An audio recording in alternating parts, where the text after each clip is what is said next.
Encounter पर सवाल उठा रहे हैं और दूसरी तरफ वो लोग हैं जो ये कह रहे हैं कि विकास दुबे जैसे अपराधियों का यही अंजाम होना चाहिए। ये लोग इस एनकाउंटर से बहुत खुश हैं। इसलिए सबसे पहले आज आपको यह तय करना है आप किस तरफ हैं। आप इस एनकाउंटर से खुश हैं या आपको यह लगता है कि यह एनकाउंटर फेक था। इसलिए आज हम इस बात का विश्लेषण करेंगे कि हमारे देश के लोग एनकाउंटर से इतना खुश क्यों होते हैं, एनकाउंटर पर इतनी तालियां क्यों बजती हैं और इसे सही क्यों ठहराया जाता है।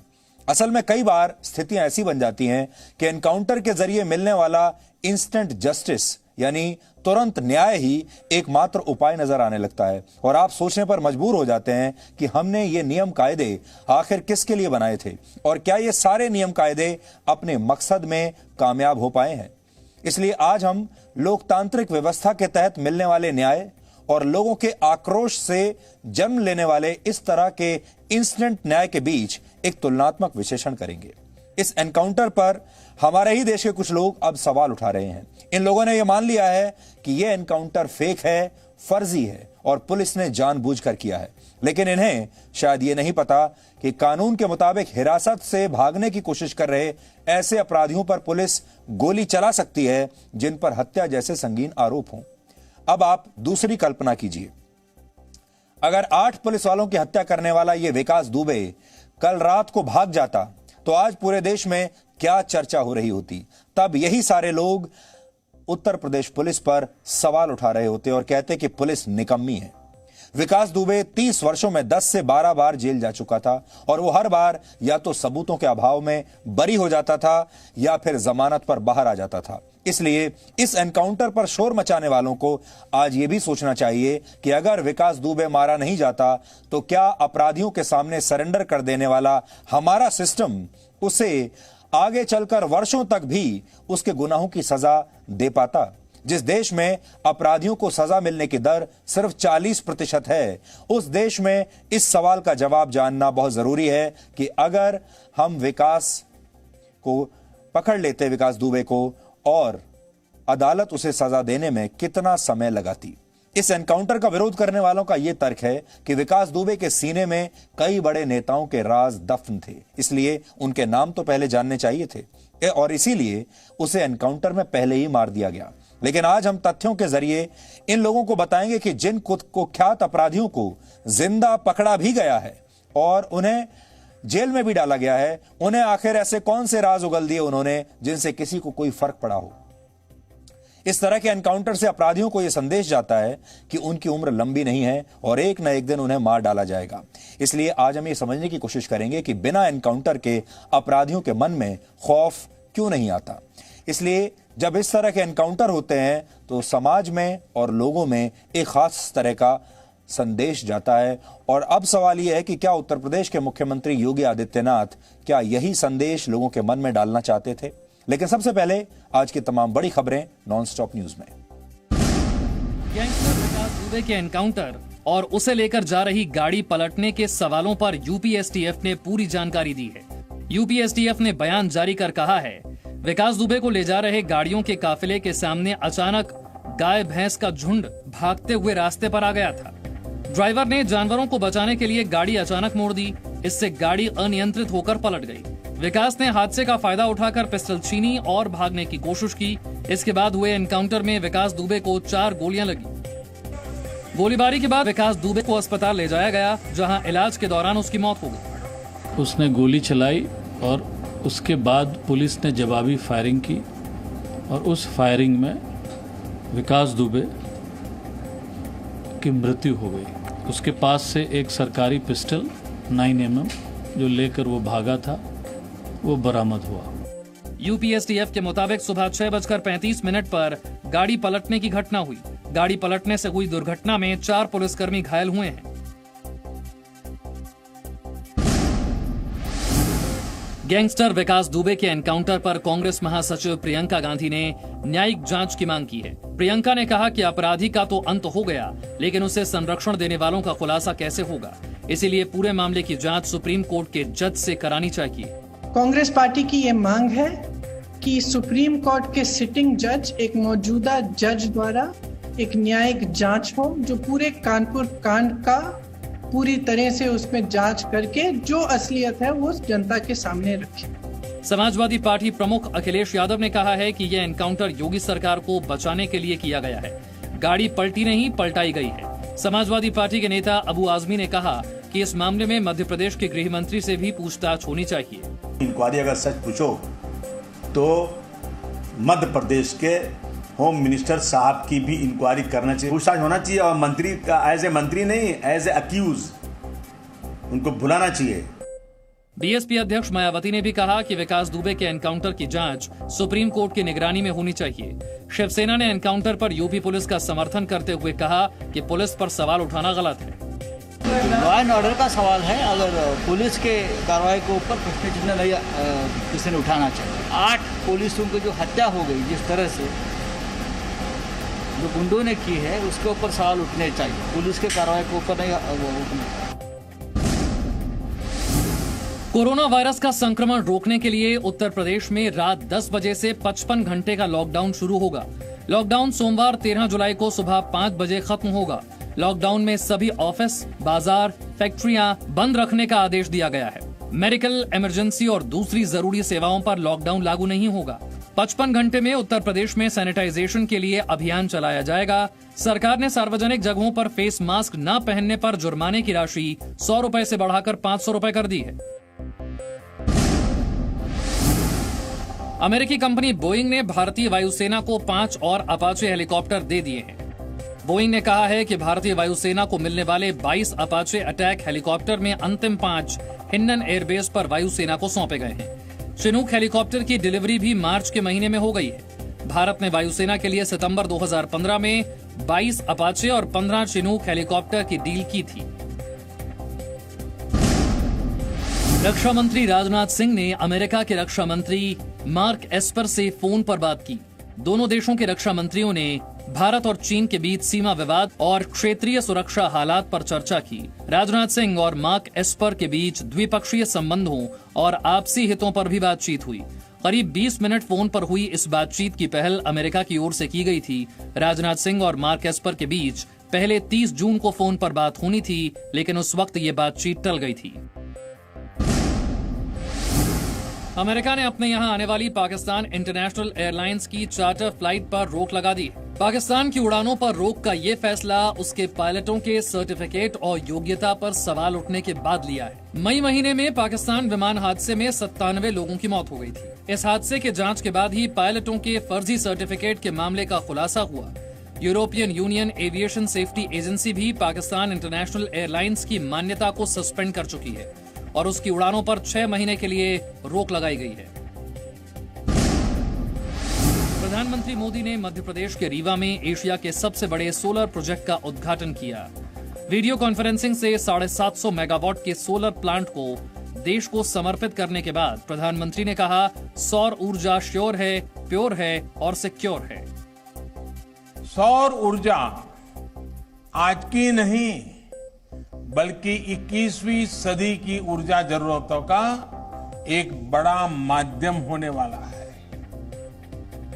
क्योंकि सौर ऊर्जा श्योर है, प्योर है और सिक्योर है। प्रधानमंत्री ने कहा, सौर ऊर्जा के उत्पादन में भारत टॉप 5 देशों में पहुंच चुका है। रीवा के सौर प्लांट से 76% बिजली मध्य प्रदेश को और 24% बिजली दिल्ली मेट्रो को मिलेगी। मध्य प्रदेश के मुख्यमंत्री शिवराज सिंह चौहान ने कहा, कई सौर ऊर्जा प्लांट्स के जरिए मध्य प्रदेश 10,000 मेगावाट बिजली का उत्पादन करेगा और आत्मनिर्भर भारत के निर्माण में अहम योगदान देगा। केरल के पलक्कड़ में गर्भवती हथिनी विनायकी की मौत के मामले में सुप्रीम कोर्ट ने एक याचिका पर आज नोटिस जारी किया। सुप्रीम कोर्ट ने केंद्र और केरल सरकार के साथ साथ 12 राज्यों को नोटिस जारी कर जवाब मांगा है। याचिका में कहा गया कि जिस तरह गर्भवती हथिनी की पटाखे से भरे अनानास की वजह से मौत हुई है, वो भयानक, दुखद, क्रूर और अमानवीय है। सुप्रीम कोर्ट से अदालत की निगरानी में सीबीआई या एसआईटी से मामले की जांच की मांग की गई है। याचिका में दूसरे कई राज्यों में पशुओं के साथ क्रूरता का जिक्र किया गया है और सुप्रीम कोर्ट से वन्य जीव कानून में संशोधन करके सख्त सजा का प्रावधान किए जाने की मांग की गई है। राजस्थान के जैसलमेर में टिड्डियों का संकट अभी खत्म नहीं हुआ है।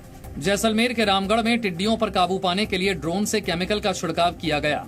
जिले के 617 हेक्टेयर क्षेत्रफल में टिड्डियों पर केमिकल छिड़का गया। अकेले जैसलमेर जिले में 8 टीमें टिड्डियों के नियंत्रण में लगी हैं। टिड्डियों की बढ़ती संख्या को देखते हुए जिला प्रशासन ने 2 दर्जन टीम और लगाने का फैसला किया है। भारत में कोरोना वायरस के संक्रमण की रफ्तार ने चिंता बढ़ा दी है। देश में पहली बार 24 घंटे में 25,000 से ज्यादा कोरोना संक्रमण के मामले आए हैं। केंद्रीय स्वास्थ्य मंत्रालय के मुताबिक 24 घंटे में कोरोना वायरस के 26,506 नए मामले सामने आए।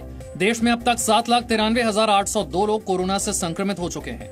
इनमें से 21,604 लोगों की मौत हुई है, जबकि 4,95,000 लोग ठीक हुए हैं। देश में ठीक हुए मरीजों का रिकवरी रेट 62.42% है। 18 राज्यों और केंद्र शासित प्रदेशों में रिकवरी रेट राष्ट्रीय औसत से ज्यादा है। कोरोना से होने वाली मौत की दर भी घटकर 2.72% हो गई है। राजधानी दिल्ली में कोरोना वायरस के संक्रमण की रफ्तार कम हुई है। दिल्ली में आज भी नए मरीजों की संख्या के मुकाबले ज्यादा लोग इलाज से ठीक हुए हैं। दिल्ली में बीते 24 घंटे में कोरोना वायरस के 2089 नए केस सामने आए। इस दौरान 2,468 लोग स्वस्थ हुए, जबकि 42 लोगों की मौत हुई। दिल्ली में कोरोना से कुल मौत का आंकड़ा 3,300 पहुंच चुका है।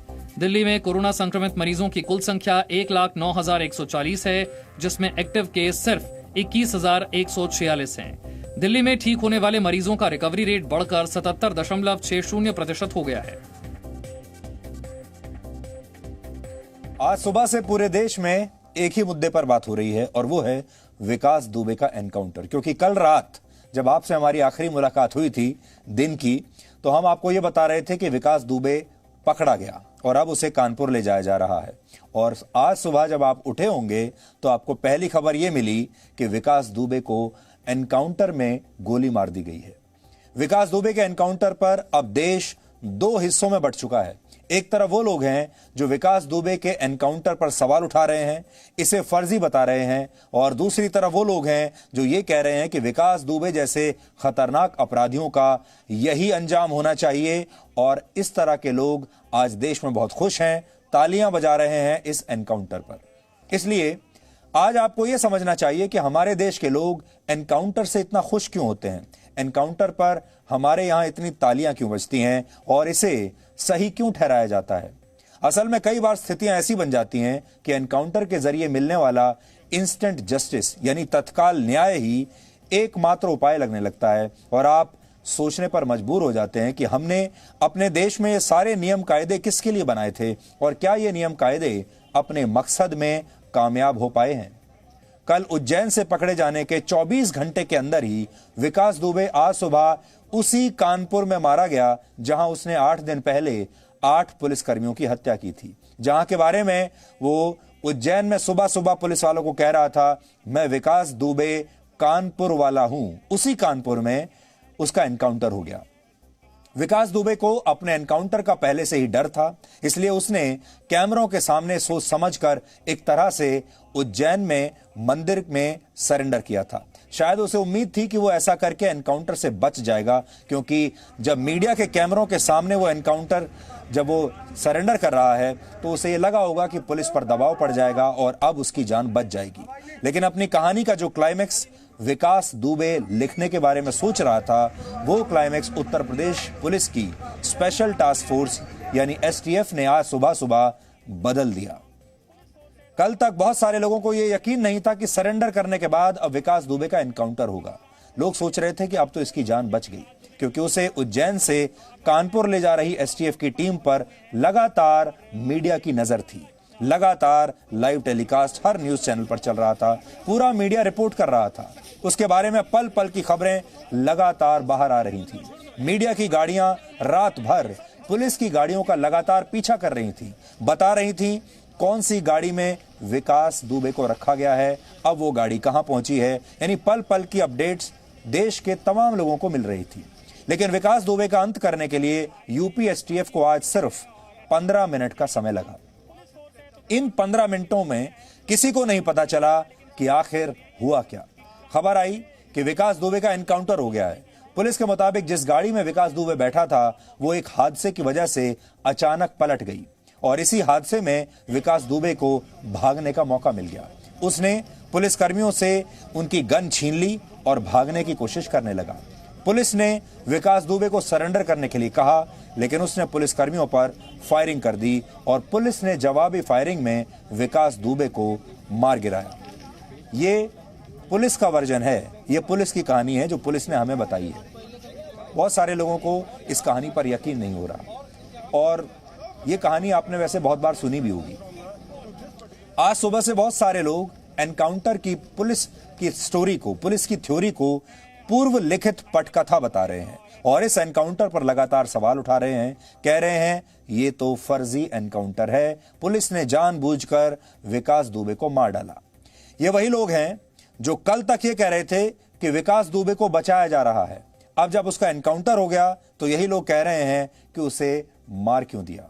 अगर आप सोचेंगे पहले दिन से, तो अब आप ये सोचिए कि हमारे देश में कितने अजीब लोग हैं और कैसे हमारे देश के लोगों के विचार रातों रात परिस्थितियों के हिसाब से बदल जाते हैं। विकास दुबे ने जिस दिन 8 पुलिस वालों की हत्या की, उस दिन उत्तर प्रदेश पुलिस से लगातार सवाल पूछे गए और उससे पूछा गया कि विकास दुबे को भागने क्यों दिया गया, विकास दुबे को मार क्यों नहीं दिया गया उसी दिन। फिर जब वो भाग गया तो फिर यह पूछा गया कि उसे पकड़ा क्यों नहीं गया अभी तक, और जब वो पकड़ा गया तो कहा गया कि ये गिरफ्तारी नहीं बल्कि ये तो सरेंडर है। और जब वो एनकाउंटर में मार दिया गया तो अब लोग ये पूछ रहे हैं कि विकास दुबे को मार क्यों दिया। पहले दिन ये पूछा कि इसका एनकाउंटर क्यों नहीं हुआ अभी तक, दूसरे दिन ये पूछा कि ये भाग गया, ये पकड़ा क्यों नहीं गया। जब पकड़ा गया तो पूछा कि ये सरेंडर है, पुलिस ने पकड़ा नहीं है, और जब एनकाउंटर में मार दिया तो अब कह रहे हैं कि मार क्यों दिया। कई लोगों को लगता है कि एनकाउंटर एक गलत प्रक्रिया और गलत परंपरा है, लेकिन कई लोग हमारे देश में अब इसे सही मानते हैं। हमें इस बात को भी आज समझना होगा कि आखिर हमारे देश में लोग एनकाउंटर का समर्थन क्यों करते हैं। आज हम आपको पिछले साल की कुछ तस्वीरें याद दिलाना चाहते हैं। ये तस्वीरें हैदराबाद की हैं, जहां पुलिस ने गैंगरेप और मर्डर के कुछ आरोपियों का ऐसे ही एनकाउंटर कर दिया था और इसके बाद लोगों ने पुलिस के लिए तालियां बजाई, लोगों ने जश्न मनाया और पुलिस वालों पर इस तरह से फूल बरसाए थे, क्योंकि पुलिस वालों ने एक लड़की का गैंगरेप करने वाले कुछ लोगों को और उस लड़की को बाद में जलाकर मार देने वाले लोगों को एनकाउंटर में मार दिया था। हैदराबाद में आपको याद होगा एक महिला डॉक्टर की गैंगरेप के बाद हत्या कर दी गई थी और पुलिस ने ठीक उसी जगह पर ले जाकर हत्यारों का एनकाउंटर कर दिया। तब सिर्फ हैदराबाद में ही नहीं, पूरे देश में जश्न मनाया गया था। ज्यादातर लोग यही कह रहे थे कि ऐसे अपराधियों का यही हश्र होना चाहिए, यही अंजाम होना चाहिए। एनकाउंटर के ऐसे मामलों में हमेशा बहस होती है और वो ये होती है कि ऑन द स्पॉट फैसला करके सही किया गया है या गलत। फैसला कैसे होना चाहिए? ऑन द स्पॉट होना चाहिए, जैसे विकास के मामले में हुआ, जैसे हैदराबाद में हुआ, या फिर कानून के हिसाब से होना चाहिए जिसमें 10 साल, 20 साल, 30 साल भी लग सकते हैं और तब भी कोई गारंटी नहीं कि न्याय मिल ही जाए। इस बहस में निष्कर्ष निकाला जाता है कि सड़क पर एनकाउंटर के जरिए मिलने वाला न्याय हमारे लोकतंत्र के लिए आदर्श न्याय नहीं हो सकता। लेकिन लोग ये भी मानते हैं कि ऐसे एनकाउंटर से अपराधियों में एक खौफ पैदा होता है और वो ये होता है कि उनकी उम्र ज्यादा लंबी नहीं है। कभी ना कभी उनके जीवन में ऐसा दिन जरूर आएगा जब वो ऐसे ही मार दिए जाएंगे और लोगों में पुलिस के प्रति भरोसा पैदा होता है। लेकिन सवाल तो ये भी है कि अपराधियों के अंदर ये खौफ बिना एनकाउंटर के क्या नहीं आ सकता? अपराधी डरते क्यों नहीं? अपराधी कानून से क्यों नहीं डरते? अपराधी पुलिस से क्यों नहीं डरते? और अपराधियों को डराने के लिए क्या एनकाउंटर करने की ही जरूरत है तभी डरेंगे? अपराधी न्यायालय से क्यों नहीं डरते? न्यायालय से मिलने वाली सजा से अपराधी डरते क्यों नहीं? और अगर आम जनता अपराधियों से निपटने के लिए एनकाउंटर को ही आदर्श मानने लगी है तो फिर यह सवाल हमारे सिस्टम के लिए और भी खतरनाक है कि क्यों लोगों के अंदर ऐसी सोच आ रही है, और अगर लोगों में ऐसी सोच आ रही है तो फिर इस संविधान का क्या होगा, हमारी सीपीसी का क्या होगा, सीआरपीसी का क्या होगा, न्यायालयों का क्या होगा? न्याय देने का काम किसका है? हमें इस पर भी आज ध्यान देना होगा कि हमारी न्याय व्यवस्था में क्या क्या कमियां हैं और क्या उन कमियों की वजह से ही हमारे अपराधी न तो पुलिस से डरते हैं न अदालत से डरते हैं। देश की निचली अदालतों में किसी भी मामले की सुनवाई में औसतन 9.5 वर्ष का समय लगता है। आप में से अगर कुछ लोग ऐसे हैं जिन्होंने अदालतों के चक्कर काटे हैं, वो अच्छी तरह से जानते होंगे कि न्याय कैसे मिलता है और न्याय मिलने में कितना समय लगता है। हाईकोर्ट में किसी केस की सुनवाई औसतन 4 वर्ष से अधिक समय तक चलती है। लोग ये तो कहते हैं कि कानून के हाथ बहुत लंबे होते हैं, लेकिन कानून के इन लंबे हाथों से विकास दुबे जैसे अपराधी अक्सर फिसल जाते हैं, क्योंकि ऐसे अपराधियों के राजनीतिक कनेक्शन होते हैं और इनका ऐसा डर होता है कि कोई भी इनके खिलाफ अदालतों में गवाह बनने की हिम्मत करता ही नहीं। आज अगर विकास दुबे का एनकाउंटर नहीं होता और वो जेल चला जाता तो इसमें 2 बातें होती। या तो वो जेल से अपने अपराध का साम्राज्य चलाता, या फिर वो पहले की तरह ही कुछ दिनों के बाद जमानत पर जेल से वापस बाहर आ जाता और फिर दोबारा ऐसे ही लोगों की हत्या करता। यह संभव था कि वो अपना केस लड़ने के लिए बड़े बड़े वकीलों को रखता, क्योंकि उसके पास पैसे की कोई कमी नहीं थी। देश के बेहतरीन वकीलों की टीम उसके लिए काम करती। और ये जानते हैं ये वकील क्या कहते? सबसे पहले ये सारे वकील अदालत में ये साबित कर देते कि 8 पुलिसकर्मियों की हत्या करने वाले दिन, उस रात को विकास दुबे हत्या वाली रात को घटना स्थल पर मौजूद था ही नहीं, वो तो कहीं और था। और अदालत में यह साबित हो जाता कि विकास दुबे ने किसी को नहीं मारा। क्या आप ये चाहते थे? अगर विकास दुबे इस बार भी बच जाता तो बहुत मुमकिन था कि वो शायद एक दिन बड़ा नेता भी बन जाता, क्योंकि हमारे देश में यह परंपरा है कि अपराधी कुछ दिन जेल में रहते हैं, फिर जेल से उन नेताओं के करीब हो जाते हैं और फिर जेल में बैठे बैठे या बाहर आकर भी कई बार चुनाव लड़ते हैं। कुछ वर्षों में वो अपने इलाके का शायद विधायक बन जाता और शायद किसी सरकार में मंत्री भी बन जाता। कुछ भी हो सकता था। अब इस देश के लोगों को यह सोचना है और इस देश में शासन चलाने वाले लोगों को यह सोचना है कि उन्हें कौन सा रास्ता अपनाना है। पहले वाला रास्ता जो लोकतांत्रिक रास्ता है, या दूसरा रास्ता जो इंस्टेंट जस्टिस वाला रास्ता है जिसे यूपी पुलिस ने अपनाया। कल सुबह करीब 9 बजे उज्जैन में विकास दुबे को गिरफ्तार किया गया था और आज उत्तर प्रदेश पुलिस की स्पेशल टास्क फोर्स ने सुबह 6:35 के आसपास उसका एनकाउंटर कर दिया। यानी विकास दुबे को जो डिस्काउंट मिला था उसकी लिमिट 24 घंटे से भी कम थी। विकास दुबे के एनकाउंटर पर हमारे ही देश के कुछ लोग ऐसे विलाप कर रहे हैं जैसे कोई कुख्यात अपराधी नहीं, बल्कि उनके परिवार का कोई सदस्य, उनका कोई सगा आदमी मारा गया हो, जैसे कोई शरीफ आदमी की हत्या कर दी गई हो। विकास दुबे के इस एनकाउंटर ने भले ही कुछ लोगों को हैरान कर दिया हो, लेकिन कल ही हमने ये संभावना जताई थी कि जिंदा पकड़े जाने के बाद भी विकास दुबे को खुश नहीं होना चाहिए, क्योंकि उसके दिन गिनती के ही रह गए हैं। और कल हम आपको इसी शो में ये बता रहे थे, विकास दुबे असल में बहुत डरपोक व्यक्ति था। विकास दुबे, हमने आपको तस्वीर तो उसकी दिखाई ही थी, उसे देखकर कोई मान ही नहीं सकता कि ये गैंगस्टर होगा। बंदूक का क्या है, बंदूक आप किसी के भी हाथ में दे दीजिए, एक उंगली दबाकर गोली चल ही जाती है। लेकिन विकास दुबे एक डरपोक अपराधी था और वो लोगों की तो हत्या करता था, लेकिन अपनी मौत से सबसे ज्यादा डरता था। और कल पूरे दिन विकास दुबे के मन में अपनी मौत का खौफ सबसे ज्यादा था। उसने सरेंडर इस तरीके से किया कि उसे मौत ना मिले, वो किसी तरीके से बच जाए। और सोचिए उसके दिमाग में कल क्या चल रहा था कि यूपी पुलिस को तो वो बाद में देख लेगा, उसका पहला मकसद ये है कि जिंदा किसी तरीके से वो अदालत तक पहुंच जाए। और एक बार अदालत में वो चला गया और एक बार न्यायिक हिरासत में आ गया, एक बार जेल में चला गया, तो वो बिल्कुल सुरक्षित रहेगा और उसके बाद उसका कोई कुछ नहीं बिगाड़ सकता। सोचिए हमारे देश का अपराधी ऐसे सोचता है, उसे अदालतें सेफ लगती हैं, उसे जेल सेफ लगती है, उसे बस ये डर होता है कि रास्ते में ना मैं मार दिया जाऊं, अगर रास्ता भर मैं बच गया तो फिर मेरा कोई कुछ नहीं बिगाड़ सकता। लेकिन कल ही हमने ये आशंका रात को ये जताई थी कि उसे डर तो बहुत लग रहा है, हो सकता है वो ये सोच रहा हो कि अब वो बच जाएगा, लेकिन उसके दिन अभी भी ऐसा लगता नहीं कि ज्यादा दिन उसकी जिंदगी चलेगी। कल रात की एक छोटी सी क्लिप आपको दिखाते हैं। भगवान ने भी उसकी मदद करने से इनकार कर दिया और शायद यही वजह है कि ईश्वर की शरण में जाकर भी वो खुद को बचा नहीं पाया। जान तो उसकी बच गई, एनकाउंटर नहीं हुआ, लेकिन कितने दिन तक बचेगी ये कहना अभी भी मुश्किल है। अगर वो ये समझता है कि अब उसकी जान बच गई तो शायद ये उसकी गलतफहमी होगी। कल हमने आपको यही बात बताई थी, अगर वो ये समझ रहा था कि अब उसकी जान बच गई तो ये उसकी गलतफहमी थी और ये वाकई उसकी बहुत बड़ी गलतफहमी थी।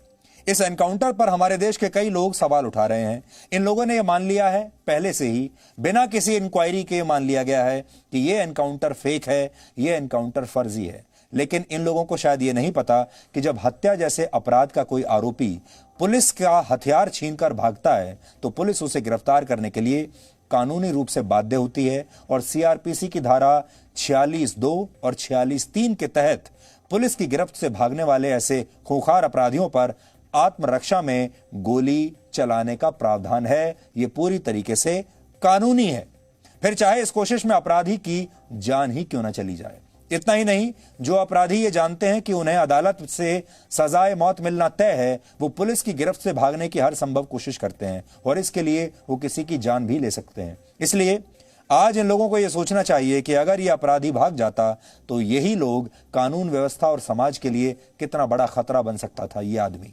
और अगर विकास दुबे पुलिस की गिरफ्त से भाग जाता तो खुद को बुद्धिजीवी और बड़े बड़े पत्रकार कहने वाले यही लोग पुलिस की आलोचना कर रहे होते और पूरे पुलिस विभाग पर लापरवाही का आरोप लगाते। पिछले कई दिनों से आपने बहुत सारे पत्रकारों को देखा होगा, किसी ने लिखा कि विकास दुबे नेपाल भाग गया है, किसी ने लिखा विकास दुबे किसी न्यूज चैनल के स्टूडियो में सरेंडर करने वाला है, किसी ने लिखा कि वो दिल्ली में छुपा हुआ है, किसी ने लिखा उसे कुछ नेता उसकी मदद कर रहे हैं। जानकारी किसी को कुछ नहीं थी, लेकिन हर पत्रकार, हर बुद्धिजीवी इस मामले में एक्सपर्ट बना हुआ था। जो लोग इस एनकाउंटर पर यह कहकर सवाल उठा रहे हैं कि यह एक अपराधी के मानव अधिकारों का उल्लंघन है, क्या उन्हें पीड़ितों के मानव अधिकार जरूरी नहीं लगते? अगर कोई अपराधी एक आम आदमी से उसके जीने का हक छीन लेता है, क्या इसे छोटा मोटा अपराध माना जाएगा? विकास दुबे कोई छोटा मोटा अपराधी नहीं था। एक गैंगस्टर के रूप में उसका करियर 30 वर्षों का था और इस दौरान उस पर करीब 60 मुकदमे दर्ज हुए, जिनमें हत्या के 5 मुकदमे थे। विकास दुबे जब पहली बार इतनी चर्चा में आया तब उसने वर्ष 2001 में कानपुर के शिवली पुलिस स्टेशन के अंदर बीजेपी के ही एक बड़े नेता की दिन दहाड़े हत्या कर दी थी। सोचिए, थाने में घुसकर हत्या की थी। बीजेपी के इस नेता का नाम था संतोष शुक्ला, जिन्हें उस समय की उत्तर प्रदेश सरकार में राज्य मंत्री का दर्जा प्राप्त था। इस हत्याकांड के कुछ महीनों के बाद विकास दुबे ने एक स्थानीय अदालत में मर्डर कर दिया और कहा जाता है कि जिस समय विकास दुबे सरेंडर कर रहा था तब उसके साथ कई स्थानीय नेता भी मौजूद थे और कुल मिलाकर यह साबित करने की कोशिश की जा रही थी कि पुलिस विकास दुबे को नहीं पकड़ पाई, उसने खुद सरेंडर किया है। ठीक वैसे ही जैसे कल उज्जैन में विकास दुबे ने यह साबित करने की कोशिश की कि पुलिस उसे पकड़ नहीं सकती, उसने खुद आत्मसमर्पण किया है। उस समय भी विकास दुबे पर 50,000 रुपए का इनाम घोषित किया गया था और उसके एनकाउंटर की तैयारी कर ली गई थी। लेकिन सरेंडर के बाद जब पुलिस विकास को लेकर थाने पहुंची तो स्थानीय लोगों ने पूरे थाने को घेर लिया, क्योंकि लोगों को डर था कि पुलिस कहीं विकास दुबे का एनकाउंटर ना कर दे। लेकिन संतोष शुक्ला हत्याकांड में 4 साल जेल में रहने के बाद इस हत्यारे को रिहा कर दिया गया और इसकी वजह जानकर आप हैरान रह जाएंगे। इसकी वजह यह थी कि जो 25 पुलिस वाले इस हत्याकांड के चश्मदीद गवाह थे, वो एक एक करके मुकरते चले गए और यहां तक कि एक ऐसा समय आया जब किसी मामले का जांच अधिकारी यानी इन्वेस्टिगेशन ऑफिसर खुद अपनी ही जांच से पलट गया। यानी इस मामले का जो इन्वेस्टिगेशन ऑफिसर था वो अपनी जांच से पलट गया। इतना ही नहीं, संतोष शुक्ला के गनर, उनका पर्सनल स्टाफ और संतोष शुक्ला के साथ चलने वाले सुरक्षा कर्मियों ने भी विकास दुबे के पक्ष में अपनी गवाही दी थी। उस समय हमारे देश के सारे बुद्धिजीवी कहां गए थे? इस हत्याकांड के 4 साल बाद जब विकास दुबे को रिहा किया गया अदालत से, उस समय उत्तर प्रदेश में समाजवादी पार्टी की सरकार थी और मुख्यमंत्री थे मुलायम सिंह यादव। कहा जाता है कि संतोष शुक्ला हत्याकांड के बाद ही विकास दुबे नेताओं की नजरों में चढ़ गया था और उसे भरपूर राजनीतिक संरक्षण दिया जाने लगा और नेता उससे पूरा काम लेने लगे। विकास दुबे को राजनेताओं का संरक्षण इस कदर हासिल था कि वो खुद एक दिन बड़ा नेता बनना चाहता था। यह ख्वाहिश उसके मन में भी थी और कहा जाता है कि विकास दुबे की पत्नी ऋचा दुबे को समाजवादी पार्टी की आजीवन सदस्यता भी मिल गई थी। हालांकि समाजवादी पार्टी अब इससे इनकार कर रही है। इसके अलावा 2002 में ही विकास दुबे ने कानपुर के एक स्थानीय नेता लल्लन वाजपेयी पर जानलेवा हमला किया था। वर्ष 2000 में एक स्कूल प्रिंसिपल की हत्या में भी विकास दुबे का नाम आया था और उससे पहले वर्ष 1992 में भी एक युवक की हत्या के मामले में उसकी गिरफ्तारी हुई थी। लेकिन इस दौरान 10 से 12 बार जेल जाने के बावजूद वो कभी सबूतों के अभाव में छूट जाता था, या फिर उसे आसानी से बेल मिल जाती थी, या फिर पुलिस उसके खिलाफ मजबूत केस बना ही नहीं पाती थी। अब जो लोग विकास दुबे के एनकाउंटर पर शोर मचा रहे हैं, उन्हें सोचना चाहिए कि अगर विकास दुबे जेल चला जाता तो उसके लिए जेल से बाहर आना या जमानत ले लेना कौन सा मुश्किल काम था, और शायद आने वाले कई वर्षों तक पूरा सिस्टम मिलकर भी विकास दुबे को गुनहगार साबित कभी नहीं कर पाता। यानी विकास दुबे अचानक ही रातों रात गैंगस्टर नहीं बना, बल्कि धीरे धीरे पुलिस और नेताओं के गठबंधन ने उसे एक बाहुबली के रूप में बदल दिया और वो अपने इशारों पर सिस्टम को नचाने लगा। आज विकास दुबे के एनकाउंटर के बाद हमने संतोष शुक्ला के भाई और लल्लन वाजपेयी से बात की। इन दोनों ने इस एनकाउंटर को लेकर क्या कहा है, आज पूरे देश को सुनना चाहिए, क्योंकि अपने घरों में बैठकर, अपने शानदार ड्राइंग रूम्स में बैठकर कुछ भी ट्वीट कर देने से या कुछ भी लिख देने से कुछ नहीं होता। भगवान के यहाँ देर है, अंधेर नहीं, और उसी का प्रतिफल है कि मुझे जो न्याय मिला 19 साल बाद जरूर मिला, लेकिन जो वो अपराध करता रहा उसका पाप का घड़ा भरता रहा। और आज उत्तर प्रदेश सरकार के माननीय मुख्यमंत्री योगी आदित्यनाथ जी के निर्देश पे जो तेज तर्राक अधिकारियों की जो टीम बनी थी, जो इस पूरे हत्याकांड को और संतोष शुक्ला के हत्याकांड को लगातार निगरानी पर रखे हुए थे, और एक एक कदम पे जो है अपराधी के किए गए कृत्यों पे और उसके द्वारा लगातार इधर उधर छुपने की कार्यवाही को जो है निशाने पे लेके, और उसको उस अपराधी को आज अंतिम निर्णायक भूमिका में उसको जो सजा मिलनी चाहिए थी वो मिल गई।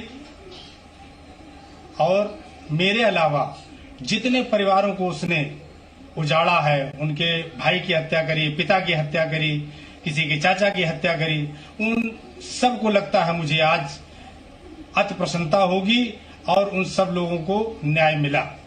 मैं धन्यवाद देना चाहता हूं उत्तर प्रदेश शासन के पुलिस अधिकारियों को और माननीय मुख्यमंत्री योगी आदित्यनाथ जी को कि उन्होंने ऐसे दुर्दांत अपराधी को जिस मुकाम पे पहुंचाया उसका यही स्थान था। आज का तो बड़ा इतना खुशी का माहौल है, ऐसा लगता है कि एक दूसरा युग आ गया, ऐसा लगता है कि बिल्कुल शांत युग आ गया, ऐसा लगता है कि बेड़ियों से हम मुक्त हो गए, ऐसा लगता है कि 20 वर्ष कैद खाने से बाहर निकल आए, बिल्कुल ऐसा महसूस हो रहा। सन 2002 22 अक्टूबर 2002 को मेरे यहाँ भी उसने बम से हमला किया था, 3 लोग मारे गए थे। मैं उसी दिन परिणाम चाहता था कि बहुत जल्दी परिणाम हो जाए, ये मारा जाए, लेकिन समय लग गया। खैर, योगी जी को मैं सलाम करता हूँ, उनके वचनों को, शक्तिशाली वचनों को प्रणाम करता हूँ। आज विकास युग का अंत हो गया, एक आतंक युग का अंत हो गया। इतनी प्रसन्नता है कि व्यक्त की नहीं जा सकती। जो 20 वर्ष पहले हो जाना चाहिए था वो आज हो पाया। मैं उन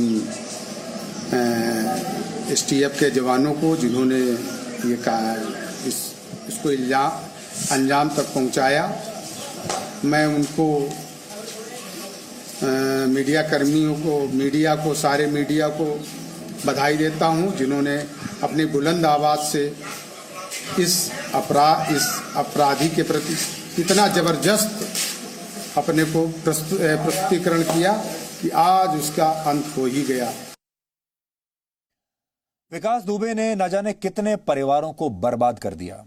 अगर आपको वाकई इस कहानी के बारे में सच जानना है तो उन परिवारों से जाकर आपको मिलना चाहिए और उनकी भावनाएं आज जाननी चाहिए कि उन्हें आज कैसा लग रहा है। विकास दुबे की जिंदगी के आखिरी 60 मिनट पर हमने एक आज रिपोर्ट तैयार की है, क्योंकि पहले आपको यह भी तो जानना चाहिए कि विकास दुबे का यह एनकाउंटर हुआ कैसे, क्योंकि एनकाउंटर भी उतना ही फिल्मी है जितना विकास दुबे की पूरी कहानी आपको फिल्मी लगती है। तो पहले आप ये रिपोर्ट देख लीजिए और फिर हम इसका विश्लेषण आगे बढ़ाएंगे। विकास दुबे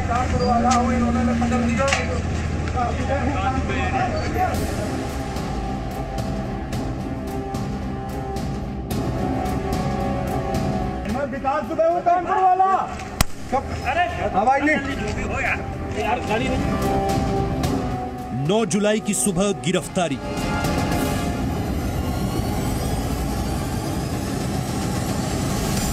और ये बहुत बड़ी खबर है, विकास दुबे एनकाउंटर में मारा गया। 10 जुलाई की सुबह एनकाउंटर। जहां ये पुलिस वाले इस वक्त आपको दिख रहे हैं, यही वही वो जगह है जहां पर विकास दुबे को मार गिराया गया। 24 घंटे के अंदर अंदर विकास दुबे का अंत हो गया। जिस पर 8 पुलिस वालों की हत्या का आरोप था, उस विकास दुबे के एनकाउंटर की खबर से किसी को कोई खास हैरानी नहीं हुई। लेकिन इस एनकाउंटर से आखिरी 1 घंटे की कहानी बड़ी फिल्मी है, जिसे सीन दर सीन जी न्यूज के कैमरों ने रिकॉर्ड किया है। उसने यहाँ से भागने का प्रयास किया, इस गाड़ी से निकल के भागने का प्रयास किया, जिस रास्ते भागने का प्रयास किया वो तस्वीर हम आपको दिखा रहे हैं। वक्त सुबह 6:30 बजे। Location 12 toll plaza. उज्जैन से विकास दुबे को कानपुर ले जाता पुलिस और यूपीएसटीएफ का काफिला टोल प्लाजा से निकलता है। तब विकास दुबे काले रंग की स्कॉर्पियो गाड़ी में बैठा हुआ दिखता है। आगे देख सकते हैं एक्सक्लूसिव तस्वीरें जो कि जी मीडिया आपको दिखा रहा है, और पूरी तरीके से ये एक्सक्लूसिव तस्वीरें हैं। इन्हीं गाड़ियों में विकास दुबे है। विकास दुबे को उज्जैन से लाया जा रहा है और अब कानपुर के कोर्ट में पेश किया जाएगा। आप देख सकते हैं जो काफिला जा रहा है वो एसटीएफ का काफिला है, और इन्हीं गाड़ियों में से एक गाड़ी में जो विकास दुबे है उसको ले जाया जा रहा है। वक्त सुबह 6:45। Location Kanpur toll plaza. जैसे ही विकास दुबे को ले जा रही पुलिस की गाड़ियां टोल पार करती हैं, वैसे ही उनके पीछे चल रही मीडिया की गाड़ियों को चेकिंग के नाम पर रोक लिया जाता है। तस्वीरें एक दिखाना चाहेंगे। यहाँ पर पूरी तरीके से जो रास्ता है वो रोका गया है। यहाँ पर पुलिस वालों को लगाया गया है कि जो तस्वीरें हैं वो ना दिखा सके, जो मीडिया वाले हैं वो ना पहुंच सके। तो कहीं ना कहीं आप देख सकते हैं यहाँ पर पूरी रणनीति के तहत यहाँ पर पुलिस वालों को लगाया गया है, रास्तों को ब्लॉक किया गया है। देख सकते हैं तस्वीरों के माध्यम से आपको दिखा दें कि एक ब्लॉकर भी रखा गया है यहाँ पर, पूरी तरीके से जो गाड़ियों को रोका जाए यहाँ पे। और कानपुर पहुंचने में लगभग 5 से 6 मिनट है। मीडिया को भी रोका जा रहा है। मीडिया को किसी ने नहीं रोका है। आप जा सकते हैं, आप जा सकते हैं। मीडिया को किसी ने रोका। ये चेकिंग अभियान है। चेकिंग कोई भी संदिग्ध गाड़ी है, इसके लिए आज 4 बजे से ही चेकिंग लगी हुई है कि कोई इस तरह से मूवमेंट, कोई संदिग्ध गाड़ी ना हो। पुलिस ने अपनी गाड़ी यहाँ पे रास्ते में लगा दी है, और रास्ते में लगाने के बाद जो ड्राइवर है उसको भी उतार दिया कि जिससे मीडिया की गाड़ी ब्लॉक हो जाए और मीडिया अपनी गाड़ी को आगे ना बढ़ा सके। इसके बाद अगले 15 मिनट के लिए मीडिया के कैमरों की रिकॉर्डिंग बंद हो जाती है, और इन्हीं 15 मिनट में विकास दुबे का एनकाउंटर हो जाता है और मीडिया के कैमरे सीधे एनकाउंटर स्पॉट पर ऑन होते हैं। वक्त सुबह 7 बजे। लोकेशन भौती कानपुर। 15 मिनट में पुलिस की गाड़ी का एक्सीडेंट हो जाता है और इन्हीं 15 मिनट में विकास दुबे का एनकाउंटर हो जाता है। हम बात करेंगे, हम जो यहाँ पे जो कर्मी है उनसे भी बात करने की कोशिश करेंगे कि कहाँ पे लेके गए विकास को और कब, कैसे ही गाड़ी पलटी, कैसे। बिल्कुल आप देख सकते हैं एसटीएफ की टीम भी यहाँ पे खड़ी है, और यहाँ पे जो बताया जा रहा है कि गाड़ी पलट गई है क्योंकि बारिश भी हो रही है, काफी स्पीड में गाड़ी थी। कोर्ट में आज क्योंकि विकास को पेश करना था। यहाँ पे आप तस्वीरों के माध्यम से देख सकते हैं कि गाड़ी अचानक से पलट गई, और पूरी तरीके से आप तस्वीरों के माध्यम से देख सकते हैं कि गाड़ी काफी स्पीड में थी और विकास को आज कोर्ट में पेश करना था। क्या विकास इसी गाड़ी में था? बॉस अभी हमें अधिकार नहीं है, साहब बताएं, बात कर लीजिए उनसे। दबे मुंह से जो यहाँ पे पुलिसकर्मी है उन्होंने कहा कि विकास इसी गाड़ी में है। कानपुर टोल प्लाजा पर मीडिया को रोकने से लेकर विकास दुबे के एनकाउंटर तक जो कुछ भी होता है वो किसी कैमरे में रिकॉर्ड नहीं होता, इसलिए आगे की कहानी पुलिस बताती है, जिसके मुताबिक पुलिस की जिस गाड़ी में विकास दुबे बैठा हुआ था वो तेज रफ्तार के कारण पलट गई। हालांकि कुछ लोग कह रहे हैं कि जिस गाड़ी का एक्सीडेंट हुआ उसमें विकास दुबे नहीं था। पुलिस के मुताबिक एक्सीडेंट के बाद विकास दुबे पुलिस कर्मियों के पिस्तौल लेकर भागने की कोशिश करता है। पुलिस वाले उसका पीछा करते हैं और इस दौरान उसे सरेंडर के लिए कहते हैं। विकास दुबे करीब 700 मीटर तक भागता है और इसी दौरान पुलिस वालों पर फायरिंग कर देता है। पुलिस वाले भी जवाबी फायरिंग करते हैं, जिसमें विकास दुबे ढेर हो जाता है। एनकाउंटर के दौरान 6 पुलिस वाले भी घायल हो जाते हैं। पुलिस की 9mm की पिस्टल छीन के भागने के दौरान विकास दुबे इसी रास्ते से, ये जो हिस्सा है, गाड़ी आप देख रहे हैं, यहाँ से ये एक कच्ची सड़क अंदर गांव की तरफ जाती है। ये वाला हिस्सा जो है, इधर पीछे देखिए, हालांकि यहाँ चूंकि क्राइम सीन है, जाना अलाउड नहीं है, इसलिए हम आपको यहाँ से दिखाने का प्रयास कर रहे हैं। ये वो हिस्सा है जहाँ ये पुलिस वाले इस वक्त आपको दिख रहे हैं। यही वही वो जगह है जहाँ पर विकास दुबे को मार गिराया गया। एनकाउंटर के बाद विकास दुबे को अस्पताल ले जाया जाता है, जहां उसकी मौत हो जाती है। उसे 4 गोलियां लगी थी। यूपी पुलिस के एडीजी प्रशांत कुमार मीडिया के सामने आकर सिलसिलेवार तरीके से एनकाउंटर का पूरा ब्यौरा बताते हैं। कानपुर नगर भौती के पास प्रातः 6:30 बजे पुलिस के उक्त वाहन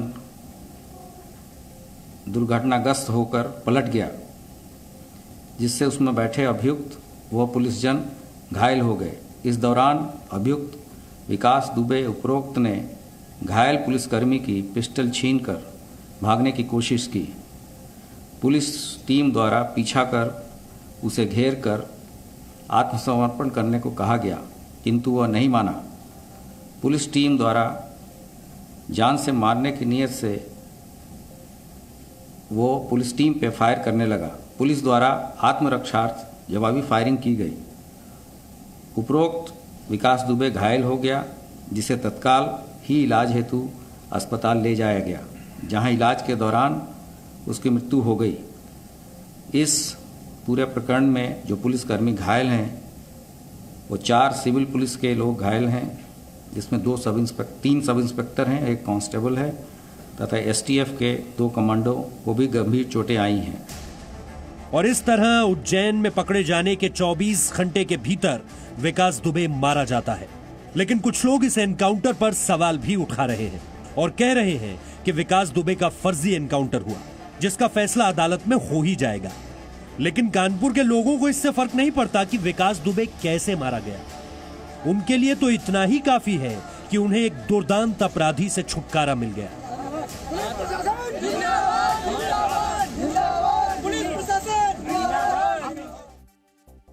तो जो तस्वीरें हम आपको दिखा रहे थे, इन तस्वीरों के बाद 15 मिनट के अंदर ही विकास दुबे का एनकाउंटर हो गया। उन 15 मिनटों में क्या हुआ, ये सिर्फ पुलिस के लोग ही जानते हैं, क्योंकि मीडिया की जो गाड़ियां लगातार पीछा कर रही थी, पुलिस की गाड़ी के पीछे पीछे चल रही थी, उन्हें बीच में रोक दिया गया था। दूसरी बड़ी बात जो अभी आपने इस रिपोर्ट में भी देखी होगी, वो ये है कि पहले विकास दुबे को एक दूसरी गाड़ी में बैठाया गया था और जब जो गाड़ी पलटी हुई दिखाई दी वो दूसरी गाड़ी थी। और पुलिस का यह कहना है कि बीच में विकास दुबे को उन्होंने एक गाड़ी से दूसरी गाड़ी में बैठा दिया था और इस बार वो उस गाड़ी में बैठा था जो गाड़ी पलटी है, क्योंकि वहां बारिश हो रही थी और सड़क पर पानी था, इस कारण ये गाड़ी वहां पर उलट गई। जो लोग ये कहते हैं कि विकास दुबे का एनकाउंटर इसलिए कर दिया गया क्योंकि उसके पास नेताओं और बड़े बड़े अधिकारियों के बड़े बड़े राज थे, ऐसे लोगों को यह भी बताना चाहिए आज कि आखिर जिन बड़े बड़े अपराधियों का अब तक एनकाउंटर नहीं हुआ है, उन्होंने हमारे देश में कौन कौन से बड़े राज बता दिए। आज मैं आपसे एक सवाल पूछना चाहता हूं। हमारे देश में ऐसे अपराधियों की, खतरनाक अपराधियों की कमी नहीं है जो इस समय या तो जेल में है या बेल पर भी हैं और उनका एनकाउंटर नहीं हुआ। और वो सारे अपराधी, उनमें से बहुत बड़े बड़े अपराधी ऐसे हैं जो इस बात के लिए मशहूर हैं कि पुलिस उनके साथ मिली हुई थी, बड़े बड़े नेताओं का संरक्षण उन्हें प्राप्त था। लेकिन अब आप खुद अपने दिमाग पर जोर डालिए कि ये जितने भी अपराधी अभी जिंदा हैं, इन्होंने कितने नेताओं के नाम पुलिस को बता दिए। जो जिंदा हैं उन्होंने कितने पुलिस वालों के नाम पुलिस को बता दिए और उस आधार पर कितने बड़े पुलिस अधिकारियों को कोई सजा मिल गई या कितने बड़े बड़े नेताओं को कोई सजा मिल गई। राज बताने की बात तो बहुत दूर है, ये अपराधी अब विधायक और सांसद बन चुके हैं और अगर विकास दुबे जिंदा रह जाता तो इसमें कोई संदेह नहीं है कि उसका भी एक बड़ा उज्जवल भविष्य होता और हो सकता है भविष्य में वो भी एक नेता बन जाता। कुछ उदाहरण आपके सामने हम पेश करना चाहते हैं। उत्तर प्रदेश में मुख्तार अंसारी और अतीक अहमद जैसे अपराधियों का नाम आप सब जानते होंगे। मुख्तार अंसारी 15 साल से जेल में है। उसके खिलाफ हत्या, अपहरण, अवैध वसूली के 40 से ज्यादा मामले दर्ज हैं। लेकिन वो फिर भी लगातार चुनाव जीतता रहा और वो इस वक्त मऊ विधानसभा सीट से बहुजन समाज पार्टी का विधायक है। उसने पुलिस को, प्रशासन को, अदालत को किस किस के नाम बता दिए। इसी तरह एक और नाम है अतीक अहमद का, जिसके खिलाफ करीब 42 मामले, गंभीर मामले दर्ज हैं। ये भी फिलहाल जेल में है। लेकिन अतीक अहमद भी कई बार विधानसभा चुनाव लड़ चुका है, विधायक बन चुका है और अतीक अहमद समाजवादी पार्टी के टिकट पर उसी फूलपुर लोकसभा सीट से सांसद भी चुना गया था, जिस सीट से किसी जमाने में देश के पहले प्रधानमंत्री जवाहरलाल नेहरू लोकसभा चुनाव जीतकर सांसद बने थे। इसके अलावा हरिशंकर तिवारी, विजय मिश्रा, ब्रजेश सिंह, धनंजय सिंह, ऐसे कई नाम हैं जिन्हें उत्तर प्रदेश में बाहुबली कहा जाता है। और इनमें से ज्यादातर लोग पिछले 30 वर्षों में या तो खुद नेता बन चुके हैं या फिर इनके परिवार के लोग नेता बन चुके हैं। यहां यह भी समझना जरूरी है कि सिस्टम को यह पता होता है कि किसी अपराधी के कौन से नेता और कौन से अधिकारियों से संबंध हैं। ये हमारा प्रशासन, सिस्टम सब जानता है। इसके लिए किसी से कोई राज उगलवाने की जरूरत नहीं पड़ती। इसके लिए उस इच्छा शक्ति की जरूरत पड़ती है जिसके जरिए ऐसी सांठगांठ का सफाया किया जा सके। आप जिस भी शहर में रहते हो इस देश के, आप ये जानते हैं कि सड़क पर अगर आपको एक ठेला भी लगाना है, उस ठेला लगाने के लिए भी सबसे पहले आपको लोकल पुलिस वाले को घूस देनी पड़ती है, लोकल सरकारी अधिकारी को रिश्वत देनी पड़ती है। और ये तो सिर्फ ठेले वालों की हम बात कर रहे हैं। जैसे जैसे जैसे आपका कारोबार बढ़ता चला जाता है, वो दुकान बनती है और बड़ी दुकान बनती है, फैक्ट्री बनती है या कोई भी काम होता है, आप सब जानते हैं कि ये पूरा सिस्टम रिश्वत से चलता है। जब तक आप अपने स्थानीय नेताओं को चढ़ावा नहीं भेजते, जब तक आप स्थानीय पुलिस वालों को रिश्वत नहीं देते, जब तक आप स्थानीय सरकारी अधिकारियों को पैसा नहीं खिलाते, तब तक आप व्यवसाय भी नहीं कर सकते। और ये तो मैं सिर्फ व्यवसाय की बात कर रहा हूं, चोर और डकैतों की बात नहीं कर रहा। अगर चोरी डकैती करनी है तो आपको इससे भी ज्यादा पैसा खिलाना पड़ेगा, लेकिन काम हमारे देश में सब हो जाता है और पकड़ा कोई नहीं जाता।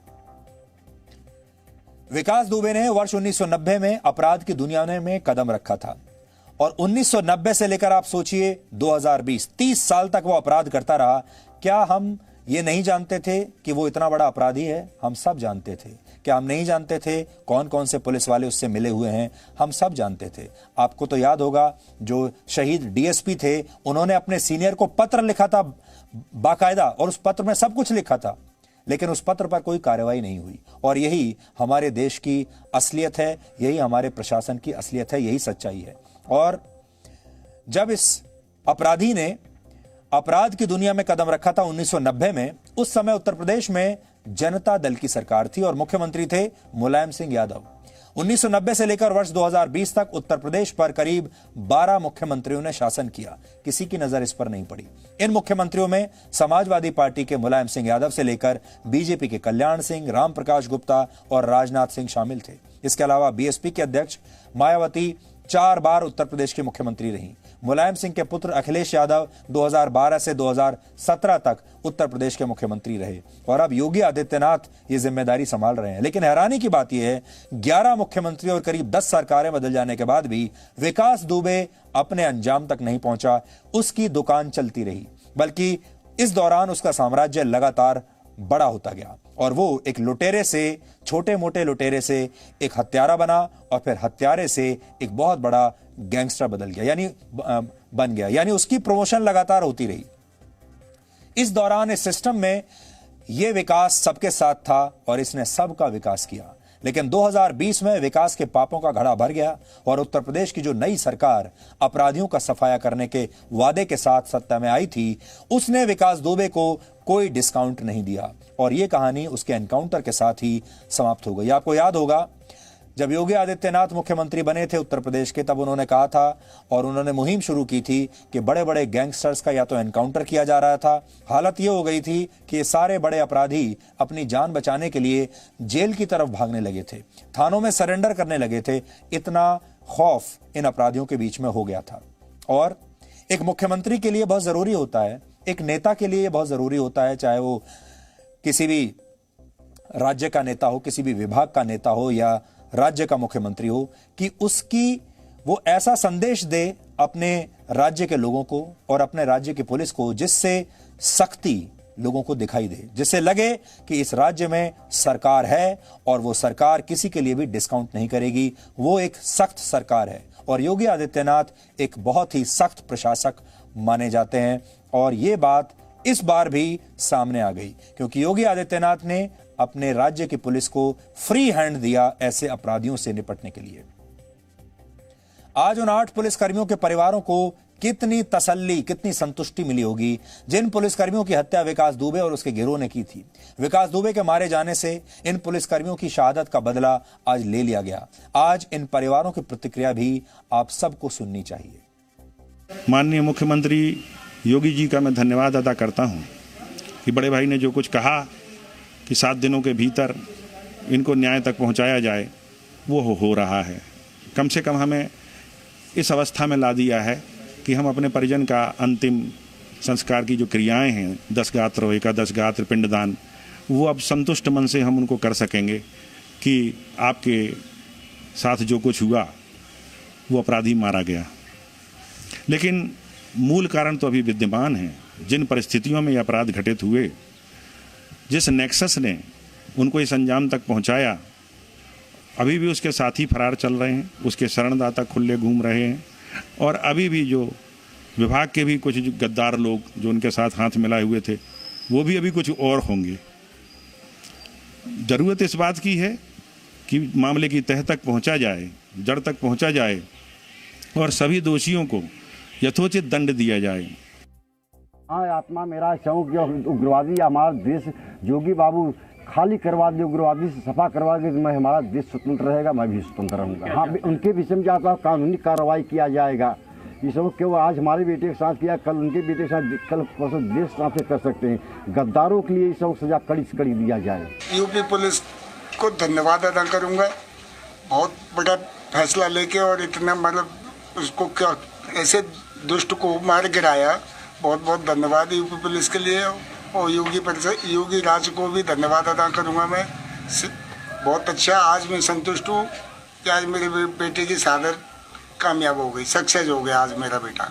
जिन्होंने इनकाउंटर किया मैं उनका धन्यवाद देता हूँ, लेकिन अभी मेरे को खुशी तभी होगी कि सबसे बड़े गुनाहगार जिन्होंने विकास दुबे को इन्फॉर्म किया कि आपके घर पर आज छापा पड़ने वाला है, घेरेबंदी होने वाली है, आज आर या पार कर दो नहीं तो आपका इनकाउंटर हो जाएगा, जिन्होंने इस बात को बताया है उनके साथ भी यही होना चाहिए। आज मेरे भाई का शांति हवन है और आज उसकी आत्मा को एक्चुअल शांति मिलेगी। वो मारा गया है और सरकार से यही अपील है कि और भी जो उसके संगी साथी हैं वो पकड़े जाएं और उन पे जांच हो। तो आपने देखा जो पुलिस वाले मारे गए थे इस गैंगस्टर के हाथों, उनके परिवार के लोग क्या सोचते हैं। यहां पर हम 4 मिनट का एक ब्रेक लेंगे और ब्रेक के बाद आंकड़ों की मदद से आज हम आपको यह बताने वाले हैं कि जिस देश में अपराधियों को सजा मिलने की दर सिर्फ 40% है, वहां लोग एनकाउंटर जैसे तत्काल न्याय पर खुश आखिर क्यों ना हो, क्यों ना तालियां बजाएं। तो आखिर क्या करें तालियां ना बजाएं तो? क्या अदालतों के चक्कर काटें जहां का कन्विक्शन रेट इतना कम है? इसके बारे में हम बात करेंगे इस ब्रेक के बाद।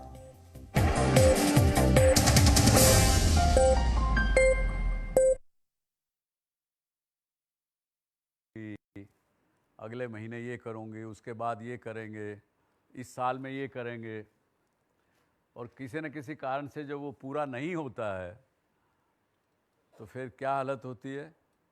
अगेन डिसअपॉइंटमेंट होगी, कुछ और होगी। उस समय में आपको फिर कोई ना कोई मोटिवेशन चाहिए टू कम बैक। तब आप ढूंढते हैं, किसी न किसी की किताब पढ़ेंगे, किसी की बात सुनेंगे, कहीं किसी दोस्त से बात करेंगे कि भैया मेरे को ये समस्या है।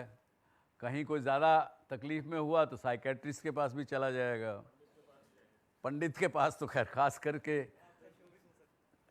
तो वो जाके फिर वो मोटिवेशन लेंगे, उसके बाद फिर लग जाएंगे काम में। चलो फिर वापस लगो। तो ये इसलिए कहा कि अपने आगे देखते रहिए, अपना जितना तक आपको लगता है कि यहाँ तक मैं आराम से पहुँच सकता हूँ वैसा करते रहेंगे तो शायद डीमोटिवेट होने की आवश्यकता नहीं पड़ेगी। No signal, no worry. Presenting Z News app with live TV, latest updates and expert opinion. Available on Google Play and App Store. Download it now.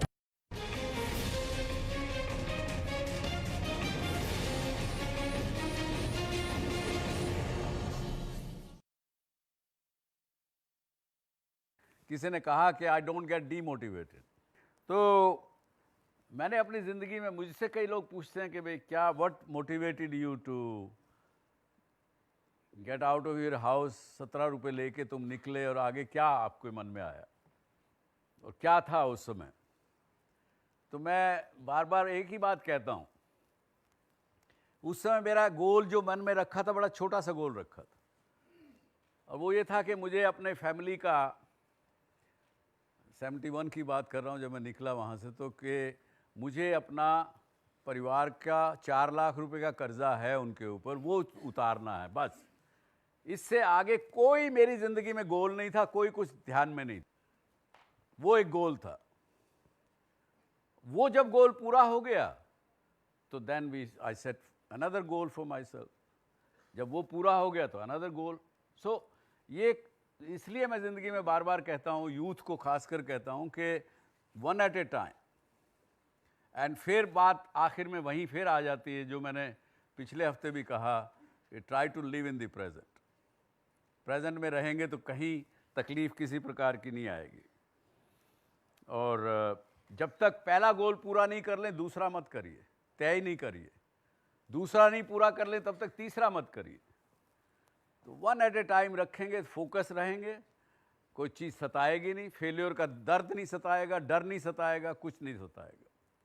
और साथ में एक चीज़ और ज़िंदगी में याद रखें, जब हम कोई भी काम सामाजिक नियमों के विपरीत, विरोध में या अपने खुद के विश्वास के विरोध में करते हो, मेरी एक अपनी वैल्यू सिस्टम है, हर व्यक्ति का, हर परिवार का, हर समाज का एक अपना अपना वैल्यू सिस्टम रहता है।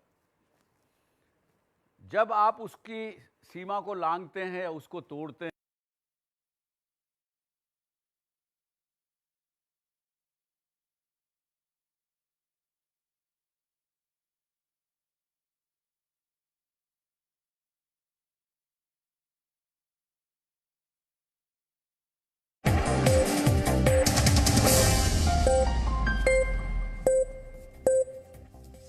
विकास दुबे जैसे अपराधियों के एनकाउंटर पर हमारे देश में लोग खुश क्यों हो रहे हैं? अब आपको यह समझना चाहिए क्यों खुश हो रहे हैं लोग। भारत में अगर कोई अपराधी पकड़ा भी जाए तो उसे सजा मिलने के चांस बहुत कम होते हैं, क्योंकि भारत दुनिया के उन देशों में शामिल है जहां कन्विक्शन रेट सबसे कम है। इंडियन पीनल कोड यानी आईपीसी के तहत आने वाले अपराधों में सजा मिलने की दर सिर्फ 40% है, और अगर मामला यौन उत्पीड़न का हो तो सजा मिलने की दर घटकर सिर्फ 18% रह जाती है। और हैरानी की बात यह है कि भारत में कन्विक्शन रेट और भी कम हो रहा है, घट रहा है। और यही कारण है कि जब हैदराबाद में उन आरोपियों का एनकाउंटर हुआ था जिन्होंने एक महिला डॉक्टर का बलात्कार किया था और फिर हत्या की थी, तो पूरा देश खुशियां मना रहा था। वर्ष 2016 में गंभीर अपराध के मामलों में सजा मिलने की दर 46% थी, जिसमें अब 5 से 6% की कमी आ चुकी है। नेशनल क्राइम रिकॉर्ड्स ब्यूरो यानी एनसीआरबी के आंकड़ों के मुताबिक वर्ष 2016 में गंभीर अपराधों के मामले में 5,96,000 लोगों को सजा मिली थी, जबकि 6,78,000 से ज्यादा लोग बरी हो गए थे। इसकी सबसे बड़ी वजह यह होती है कि हमारी न्याय प्रणाली पूरी दुनिया के मुकाबले बहुत सुस्त रफ्तार से काम करती है।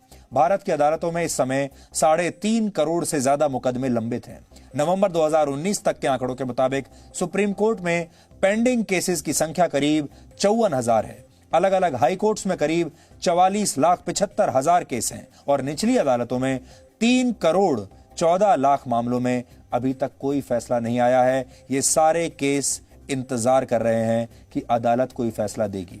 लेकिन यहां एक बात स्पष्ट करना चाहते हैं, जल्दी इंस्टेंट न्याय या अदालतें जल्दी जल्दी फैसला दें, ये अच्छी बात है, लेकिन हमारा यहां यह कहने का बिल्कुल मकसद नहीं है कि जल्दबाजी करने की वजह से किसी ऐसे व्यक्ति को सजा मिल जाए जो कि बेकसूर है। यह भी नहीं होना चाहिए। और शायद यही वजह है कि जब पुलिस किसी अपराधी को एनकाउंटर के जरिए इंस्टेंट सजा देती है तो देश के लोग खुशियां मनाने लगते हैं, क्योंकि उन्हें धीमी न्याय प्रक्रिया के जरिए इंसाफ मिलने की उम्मीद बहुत कम लगती है। यह कारण है। क्या ऐसा हमारे ही देश में होता है? अब बाकी देशों के बारे में भी देखिए। अपराधियों को सजा देने के मामले में भारत की स्थिति भले ही बहुत खराब हो, लेकिन दुनिया के कई देशों का इस मामले में रिकॉर्ड शानदार है। आजकल चीन की बड़ी चर्चा हो रही है, तो हम आपको चीन से शुरू करते हैं। चीन में 100 अपराधियों में से 99.9%, हर 100 में से 99.9% अपराधियों को सजा मिलना तय, यानी कन्विक्शन रेट 99.9% है चीन में। वर्ष 2014 में चीन में 12 लाख अपराधियों में से सिर्फ 1000 अपराधियों को ही सबूतों के अभाव में बरी किया गया था, बाकी सबको सजा हुई। इजराइल में सजा मिलने की दर करीब 93% है। जापान में 99.4% अपराधियों को सजा होती है। जापान में पुलिस बिना आरोप पत्र दाखिल किए ही और बिना वकील की सुविधा उपलब्ध कराए भी आरोपी से 23 दिनों तक पूछताछ कर सकती है। रशिया में भी करीब 99% अपराधियों को सजा जरूर मिलती है। कहा जाता है कि भारत के ज्यादातर कानून अंग्रेजों के जमाने के हैं और इनमें इतने लूप होल्स हैं कि अपराधियों को समय रहते सजा हो ही नहीं पाती। लेकिन खुद अंग्रेजों के देश में यानी ब्रिटेन में, जहां से हमने बहुत सारा आइडिया अपना लिया है अपने संविधान का, ब्रिटेन में कन्विक्शन रेट भारत से लगभग दुगना है। ब्रिटेन के हाईकोर्ट से अपराधियों को सजा मिलने की दर करीब 80% है और वहां की निचली अदालतों में सजा देने की दर करीब 84% है। अमेरिका में गंभीर अपराधों को फेलोनी कहा जाता है और अगर विकास दुबे अमेरिका में होता तो उसे सजा मिलने के चांस 68% होते। लेकिन भारत में रहकर विकास दुबे हत्याएं और लूटमार करता रहा, लेकिन उसे हमारा सिस्टम 30 साल तक भी कोई सजा नहीं दे पाया। यहां आपको यह याद रखना होगा, विकास दुबे 30 साल से यह सब कर रहा था, लेकिन वो पकड़ा नहीं गया। आज भी खुलेआम आजाद बाहर घूम रहा था, लोगों को मार रहा था, लूटपाट कर रहा था, और अगर जिंदा रहता तो आगे भी यही करता। विकास दुबे के एनकाउंटर के बाद देश के ज्यादातर लोग इस बात पर एकजुट हैं और इसका समर्थन कर रहे हैं कि इंस्टेंट न्याय जो हुआ वो सही हुआ। लेकिन हम आपको आज ये बताना चाहते हैं कि यह शुभ संकेत नहीं है। आज शायद हमारी बातों से भी आपको ऐसा लग रहा हो कि हम भी यही कह रहे हैं कि अगर एनकाउंटर हुआ तो सही हुआ, लेकिन यह देश के लिए अच्छा नहीं है। इस तरह के एनकाउंटर देश के लिए, समाज के लिए, किसी के लिए अच्छा नहीं है। बल्कि हमें इन एनकाउंटर्स का विरोध करने के बजाय यह देखना होगा कि एनकाउंटर्स पर लोग खुश क्यों हो रहे हैं। इन एनकाउंटर्स में लोगों को एक उम्मीद की किरण क्यों दिखती है। तो अगर हम अपने न्याय प्रणाली को ठीक कर लें, अगर हम अपने पुलिस विभाग में जो भ्रष्टाचार फैला हुआ है, सरकारी विभागों में जो भ्रष्टाचार फैला हुआ है, नेताओं का अपराधियों के साथ जो गठबंधन है, अगर हम इसे तोड़ लें और अगर अदालती कार्रवाई हमारी जो है उसमें अगर हमें क्रांतिकारी बदलाव लेकर आ जाएं, अगर हम तय कर लें कि 1 साल के अंदर अंदर सजा देंगे ही, तो हो सकता है बहुत सारी चीजें बदल जाएं। ये सुझाव हम आज देना चाहते हैं। तब तक यही होता रहेगा। हर बार कोई अगर अपराधी एनकाउंटर में मारा जाएगा तो लोग खुश होंगे, तालियां बजाएंगे, और अगर नहीं मारा जाएगा तो लोग मायूस होंगे और ये सोचेंगे कि ये एक दिन बहुत जल्द जेल से बाहर आ जाएगा और इसका कोई कुछ नहीं बिगाड़ पाएगा। ये दुखद स्थिति है। अब हम आपको अपनी उस मुहिम के बारे में बताते हैं जिसे देश के लोगों का समर्थन बड़ी संख्या में मिल रहा है। हम मेड इन इंडिया मुहिम की बात कर रहे हैं। देश में बहुत कुछ हो रहा है, लेकिन इस दौरान आपको चीन को नहीं भूलना है और चीन का जो संकट है वो अभी खत्म नहीं हुआ है। जी न्यूज ने कुछ दिन पहले मेड इन इंडिया मुहिम की शुरुआत की थी और इस मुहिम में अब तक हमें 81,74,000 कॉल्स मिल चुके हैं। लेकिन अगर आप अब तक इस मुहिम का हिस्सा नहीं बने हैं तो आप अपना मोबाइल फोन उठाइए और इस मुहिम के साथ जुड़िए। इस मुहिम को लेकर देश भर से लगातार प्रतिक्रियाएं आ रही हैं। उसकी छोटी सी झलक हम आपको आज दिखाना चाहते हैं। ये दिखाने का हमारा मकसद ये है कि इन्हें देखने के बाद शायद आपको भी प्रेरणा मिलेगी। चाइना का यूज नहीं करना मुझे सामान, और बस इंडिया का सामान यूज करना। Thank you. हमको चाइना का कभी भी नहीं छूना चाहिए सामान, उसके खिलौनों को भी नहीं छूना चाहिए खिलौनों को भी। वो अन्य सैनिकों को मार रहा है और हमको सामने पूरे देश से आउट करना है। हम लोग ने जिस दिन से जी न्यूज पे देखा कि हम लोग को चाइनीज प्रोडक्ट्स को बॉयकॉट करना है, उस दिन से हम लोग ने चाइनीज प्रोडक्ट्स को बॉयकॉट करना स्टार्ट कर दिया और अब हम लोग made in India he use करते हैं। मेड इन इंडिया यूज करने से हम लोग का इंडिया और स्ट्रांग होगा और अब हम लोग मेड इन चाइना नहीं यूज करते। और आप लोग से भी रिक्वेस्ट है कि आप लोग भी मेड इन चाइना को बॉयकॉट करें और सिर्फ made in India he use करें। जी न्यूज के इस जन आंदोलन को मैं और मेरा परिवार पूरा सपोर्ट करता है।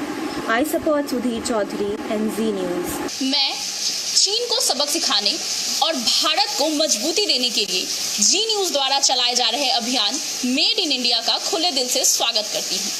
साथ ही मैं अपने देशवासियों से अपील करती हूँ कि स्वदेशी अपनाएं, चीन के बने उत्पादों का प्रयोग ना करें, भारत की बढ़ोतरी में अपना योगदान दें। अब हम आपको मेड इन इंडिया मुहिम के असर के बारे में बताते हैं। कल हमने आपको दिखाया था कि किस तरह से लोग अब बाजारों में स्वदेशी उत्पाद को लेकर जागरूक हो गए हैं। बिजली के उपकरणों और खिलौनों के बाजार में लोग अब दुकानदारों से मेड इन इंडिया प्रोडक्ट की मांग कर रहे हैं। इलेक्ट्रॉनिक्स का सामान खरीदने जाते हैं, फोन खरीदने जाते हैं, कुछ भी सामान खरीदने जाते हैं तो कहते हैं भारत का प्रोडक्ट दिखाइए। लेकिन हमारे सामने एक बड़ी चुनौती भी है। हमने आज भारत के मोबाइल फोन बाजार पर एक ग्राउंड रिपोर्ट तैयार की आपके लिए, जिससे ये पता चलता है कि इस मामले में आत्मनिर्भर बनने में अभी हमें लंबा समय लगेगा, क्योंकि भारत के मोबाइल फोन बाजार में 70% हिस्सा चीन की कंपनियों का ही है। आप सभी के पास जो भी मोबाइल फोन है, हो सकता है उनका भी कोई ना कोई उपकरण चीन में ही बना हो। हालांकि हमने जिन विशेषज्ञों से बात की है, उनके मुताबिक पिछले 4-5 वर्षों में देश में कुछ सकारात्मक बदलाव जरूर आए हैं। कई मोबाइल फोन कंपनियों ने भारत में अपनी फैक्ट्रियां लगाई हैं, जिसकी वजह से भारत में मोबाइल फोन्स की स्थानीय मैन्युफैक्चरिंग बढ़ी है और इस वक्त मोबाइल फोन बनाने में भारत दुनिया का दूसरे नंबर का देश बन गया है। दूसरे नंबर का। भारत में वर्ष 2014 तक मोबाइल फोन बनाने की सिर्फ 2 फैक्ट्रियां थीं, लेकिन 2019 में मोबाइल फोन बनाने की 200 फैक्ट्रियां हो गईं। वर्ष 2014 में देश में 6 करोड़ मोबाइल फोन बनते थे, लेकिन 2019 तक भारत में 33 करोड़ मोबाइल फोन बनने लगे। दूसरे देशों से मोबाइल फोन का आयात भी 80% से घटकर अब सिर्फ 3% रह गया है। अमेरिका के बाद सबसे ज्यादा मोबाइल फोन भारत में बिकते हैं और भारत के इतने बड़े बाजार में चीन की कंपनियां हावी हैं, यह दुर्भाग्य है। सिर्फ मोबाइल फोन ही नहीं, खेल का सामान हो या फिर फुटवेयर मार्केट हो, भारत के बाजार अब भी चीन पर बहुत निर्भर है। लेकिन कैसे हम इस मामले में चीन पर अपनी निर्भरता कम कर सकते हैं, हमारे सामने क्या बड़ी चुनौतियां हैं, आपको हमारी ये ग्राउंड रिपोर्ट देखकर आज समझ में आ जाएगा।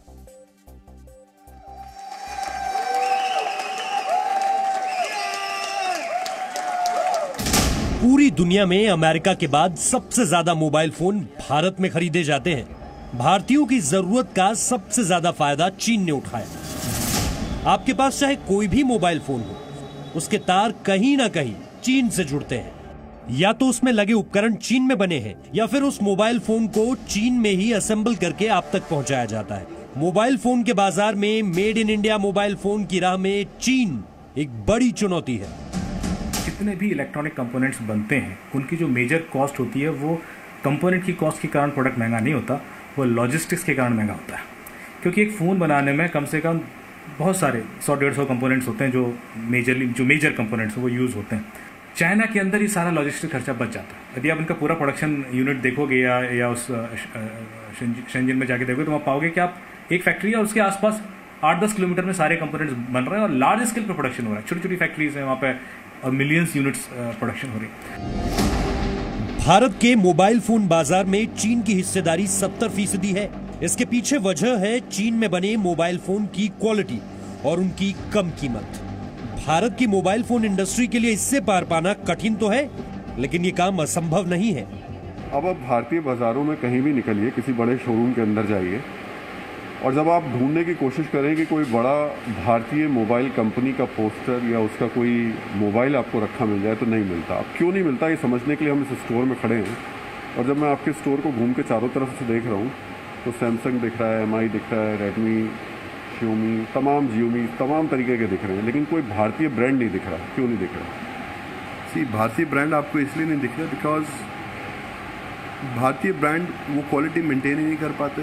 अगर वो मेंटेन कर पाते हैं क्वालिटी, सपोजिंगली 10,000 रुपये का एक कोई भी हैंडसेट है भारतीय इंडियन ब्रांड का, तो आपको उसके सस्ते में, चाइनीज़ कंपनी है या कोई भी कंपनी है, उसके सस्ते में आपको 40,000 का फ़ोन आपको इंडियन कंपनी दे रही है और वो सस्ते में आपको दूसरी कंपनीज दे रही हैं। ब्रांड का स्थिति क्या है? क्या लोग इंडियन ब्रांड प्रेफर करते हैं या ऐसा है कि इंडिया के लोग इंडियन ब्रांड ही मांगते हैं, पर समस्या ये आती है इंडियन ब्रांड के साथ कि जैसे और कंपनी के मुकाबले इंडियन ब्रांड नई टेक्नोलॉजी के नए नए फ़ोन नहीं निकाल पाते जो बाहर के फ़ोन बाहर की कंपनियां निकाल पाती हैं उनको। हालांकि मोबाइल फोन निर्माता अब ये मान रहे हैं कि सरकार मोबाइल फोन मैन्युफैक्चरिंग की दिशा में कदम उठा रही है और आने वाले दिनों में ये स्थिति बदल सकती है।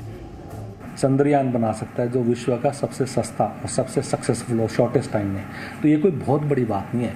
ये सिर्फ इरादों का ख्याल है कि अगर हमने इरादा कर लिया, भारत सरकार ने कर लिया, हमारी जनता ने कर लिया और व्यापारियों ने कर लिया, तो ये सब कुछ संभव है। सरकार के साथ से इस वक्त जो माहौल है देश के अंदर, ये बहुत ही उचित समय, टेक्नोलॉजी वहाँ पे है। जिन देश की हम बात कर रहे हैं वहाँ पे टेक्नोलॉजी नहीं है, वहाँ भी मैन्युफैक्चरिंग या असेंबलिंग होती है।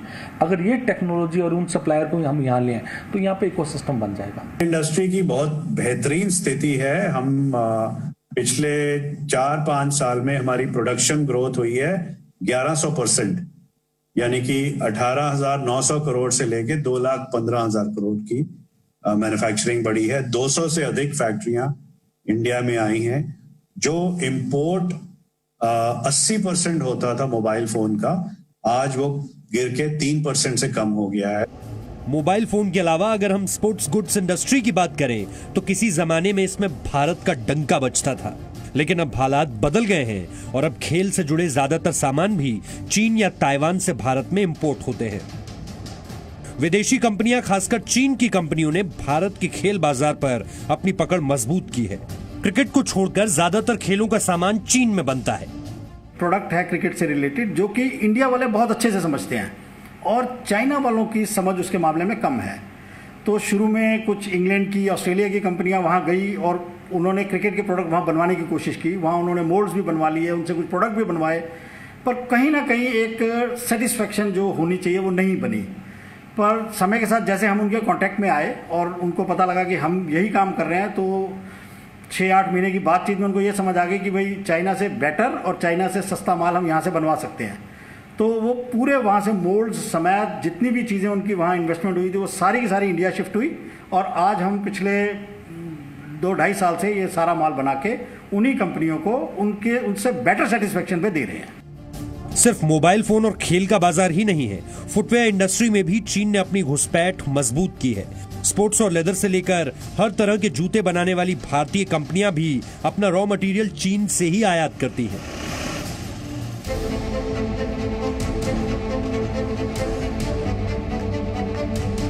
मोबाइल फोन, स्पोर्ट्स गुड्स या फुटवेयर बनाने वाले और खरीदने वाले दोनों ही चाहते हैं कि उन्हें मेड इन इंडिया उत्पाद मिले, लेकिन चीन पर निर्भरता कम करने में थोड़ा समय और संयम लगेगा।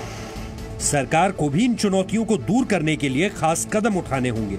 अलग अलग इंडस्ट्री के लिए अलग अलग नियम तय करने होंगे और उनके लिए लंबी योजनाएं बनानी होंगी। अगर ऐसा हुआ तो बहुत मुमकिन है कि भारत में चीन का सामान बीते समय की बात हो जाए। राहुल सिन्हा, जी मीडिया। और अब एक बड़ी दिलचस्प खबर हम आपको बताते हैं जो विदेश से आई है। कोरोना वायरस के मामले में ब्राजील इस समय पूरी दुनिया में दूसरे नंबर पर है, जहां करीब 17 लाख लोग अब तक इससे संक्रमित हो चुके हैं और कोविड-19 से 69,000 से ज्यादा लोगों की मौत वहां पर हो चुकी है। इस स्थिति को संभालने की जिम्मेदारी वहां के राष्ट्रपति जैर बोल्सोनारो की है, लेकिन अब जैर बोल्सोनारो खुद कोविड-19 से संक्रमित हो गए हैं। बोल्सोनारो अब तक कोविड-19 को एक मामूली फ्लू बताते रहे हैं और वो अक्सर सार्वजनिक स्थानों पर फेस मास्क पहनने से भी इनकार करते रहे हैं और खुलेआम ये कहते रहे हैं कि सार्वजनिक स्थानों पर मास्क पहनना बिल्कुल जरूरी नहीं है। पॉजिटिव पाए जाने के बाद जब ब्राजील के राष्ट्रपति ने एक प्रेस कॉन्फ्रेंस की तो पत्रकारों से बात करते करते उन्होंने अचानक अपना फेस मास्क हटा दिया और उसी समय उन्होंने पत्रकारों के सामने ये ऐलान किया कि वो कोविड-19 पॉजिटिव हैं और उन्होंने कहा कि मैं पॉजिटिव हूं, लेकिन देखिए मैं बिल्कुल स्वस्थ हूं।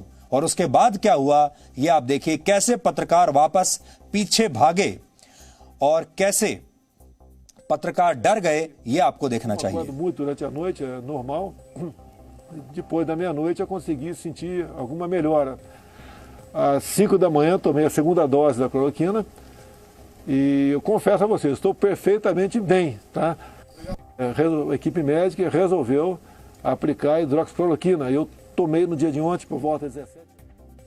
और ये कहकर उन्होंने अपना फेस मास्क हटा दिया। अब आप आज का सवाल सुनिए। आज आपको यह बताना है कि रिमोट कंट्रोल का आविष्कार किसने किया था। आप इस पर रिसर्च कीजिए और ब्रेक के बाद हम आपको इस सवाल का सही जवाब बताएंगे।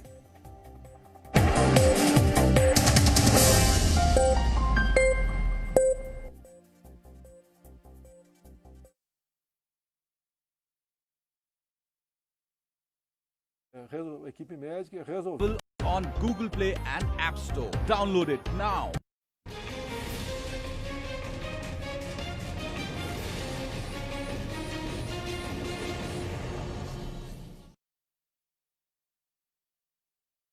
किसी ने कहा कि आई डोंट गेट डीमोटिवेटेड, तो मैंने अपनी ज़िंदगी में, मुझसे कई लोग पूछते हैं कि भाई क्या what motivated you to get out of your house, 17 रुपये लेके तुम निकले और आगे क्या आपके मन में आया और क्या था उस समय। तो मैं बार बार एक ही बात कहता हूँ, उस समय मेरा गोल जो मन में रखा था बड़ा छोटा सा गोल रखा था, और वो ये था कि मुझे अपने फैमिली का, 71 की बात कर रहा हूँ जब मैं निकला वहाँ से, तो कि मुझे अपना परिवार का 4 लाख रुपए का कर्जा है उनके ऊपर, वो उतारना है बस। इससे आगे कोई मेरी ज़िंदगी में गोल नहीं था, कोई कुछ ध्यान में नहीं। वो एक गोल था। वो जब गोल पूरा हो गया तो then I set another goal for myself. जब वो पूरा हो गया तो अनदर गोल। सो ये इसलिए मैं ज़िंदगी में बार बार कहता हूँ, यूथ को खासकर कहता हूँ कि one at a time. And फिर बात आखिर में वहीं फिर आ जाती है जो मैंने पिछले हफ्ते भी कहा कि try to live in the present. Present में रहेंगे तो कहीं तकलीफ़ किसी प्रकार की नहीं आएगी। और जब तक पहला गोल पूरा नहीं कर लें दूसरा मत करिए, तय नहीं करिए। दूसरा नहीं पूरा कर लें तब तक तीसरा मत करिए। तो वन एट ए टाइम रखेंगे, फोकस रहेंगे, कोई चीज़ सताएगी नहीं, फेलियर का दर्द नहीं सताएगा, डर नहीं सताएगा, कुछ नहीं सताएगा। और साथ में एक चीज़ और ज़िंदगी में याद रखें, जब हम कोई भी काम सामाजिक नियमों के विपरीत, विरोध में या अपने खुद के विश्वास के विरोध में करते हो, मेरी एक अपनी वैल्यू सिस्टम है, हर व्यक्ति का, हर परिवार का, हर समाज का एक अपना अपना वैल्यू सिस्टम रहता है। जब आप उसकी सीमा को लांघते हैं या उसको तोड़ते हैं तो आपको खुद को पता लगता है कि मैं गलत रास्ते पे जा रहा हूँ या जा रही हूँ। और अगर जब आप उस सीमा को लांघ के गलत रास्ते पे चलते हैं, तब that not only makes you weak physically but it makes you weak mentally, spiritually, in every which manner. और जहाँ वीकनेस हुई तब क्या कहेंगे, कमज़ोर आदमी कभी कुछ नहीं कर सकता, ना खुद का भला कर सकता है ना किसी और का भला कर सकता है। तो अपने आप को कमज़ोर नहीं करना, तो उसके लिए ये कहा कि भाई जो आपके अपने वैल्यू सिस्टम्स हैं उन पे चलिए, उनका उल्लंघन मत करिए। तो फिर भी मोटिवेशन की आवश्यकता आपको शायद नहीं पड़ेगी। So what is motive? Motive का डिक्शनरी मीनिंग तो शायद सबको पता होगा। कोई बात बताना चाहेंगे आप? Sir, strong determination towards your goal. Reason to do a particular task. यही है motive, and then second part which is action, motivation, that is action. Our desire, our needs, what we want to do, what is our aim in life, और उसको पूरा करने के लिए then you take an action. ये दोनों का motive plus action means motivation. So that's a simple meaning of it. कई बार अपने लिए बड़ा हाई गोल रख लेते हैं सामने कि मैं ये वीक में ये करूँगी, अगले महीने ये करूँगी, उसके बाद ये करेंगे, इस साल में ये करेंगे, और किसी न किसी कारण से जब वो पूरा नहीं होता है तो फिर क्या हालत होती है? अगेन डिसअपॉइंटमेंट होगी, कुछ और होगी. उस समय में आपको फिर कोई ना कोई मोटिवेशन चाहिए टू कम बैक. तब आप ढूंढते हैं, किसी न किसी की किताब पढ़ेंगे, किसी की बात सुनेंगे, कहीं किसी दोस्त से बात करेंगे कि भैया मेरे को ये समस्या है. कहीं कोई ज़्यादा तकलीफ़ में हुआ तो साइकेट्रिस्ट के पास भी चला जाएगा, पंडित के पास तो खैर खास करके. तो वो जाके फिर वो मोटिवेशन लेंगे, उसके बाद फिर लग जाएंगे काम में, चलो फिर वापस लगो. तो ये इसलिए कहा कि अपने आगे देखते रहिए, अपना जितना तक आपको लगता है कि यहाँ तक मैं आराम से पहुँच सकता हूँ वैसा करते रहेंगे तो शायद डीमोटिवेट होने की आवश्यकता नहीं पड़ेगी. No signal, no worry. Presenting Z News app with live TV, latest updates and expert opinion. Available on Google Play and App Store. Download it now.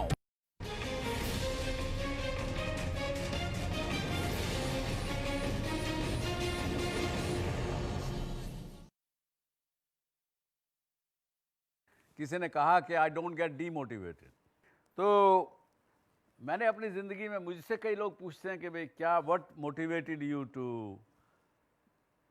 Gate out of your house, 17 रुपये लेके तुम निकले और आगे क्या आपके मन में आया और क्या था उस समय. तो मैं बार बार एक ही बात कहता हूँ, उस समय मेरा गोल जो मन में रखा था बड़ा छोटा सा गोल रखा था, और वो ये था कि मुझे अपने फैमिली का, 71 की बात कर रहा हूँ जब मैं निकला वहाँ से, तो कि मुझे अपना परिवार का 4 लाख रुपए का कर्जा है उनके ऊपर, वो उतारना है बस. इससे आगे कोई मेरी ज़िंदगी में गोल नहीं था, कोई कुछ ध्यान में नहीं. वो एक गोल था. वो जब गोल पूरा हो गया तो then I set another goal for myself. जब वो पूरा हो गया तो अनदर गोल. सो ये इसलिए मैं ज़िंदगी में बार बार कहता हूँ, यूथ को खासकर कहता हूँ कि one at a time. And फिर बात आखिर में वहीं फिर आ जाती है जो मैंने पिछले हफ्ते भी कहा कि try to live in the present. Present में रहेंगे तो कहीं तकलीफ़ किसी प्रकार की नहीं आएगी. और जब तक पहला गोल पूरा नहीं कर लें दूसरा मत करिए, तय नहीं करिए. दूसरा नहीं पूरा कर लें तब तक तीसरा मत करिए. तो वन एट ए टाइम रखेंगे, फोकस रहेंगे, कोई चीज़ सताएगी नहीं, फेलियर का दर्द नहीं सताएगा, डर नहीं सताएगा, कुछ नहीं सताएगा. और साथ में एक चीज़ और ज़िंदगी में याद रखें, जब हम कोई भी काम सामाजिक नियमों के विपरीत, विरोध में, या अपने खुद के विश्वास के विरोध में करते हों.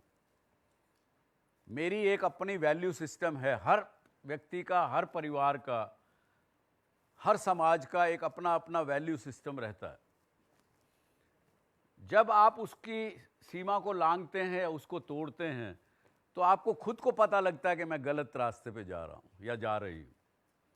और अगर जब आप उस सीमा को लांघ के गलत रास्ते पे चलते हैं तब that not only makes you weak physically but it makes you weak mentally, spiritually, in every which manner. और जहाँ वीकनेस हुई तब क्या कहेंगे, कमज़ोर आदमी कभी कुछ नहीं कर सकता, ना खुद का भला कर सकता है ना किसी और का भला कर सकता है. तो अपने आप को कमज़ोर नहीं करना, तो उसके लिए ये कहा कि भाई जो आपके अपने वैल्यू सिस्टम्स हैं उन पे चलिए, उनका उल्लंघन मत करिए.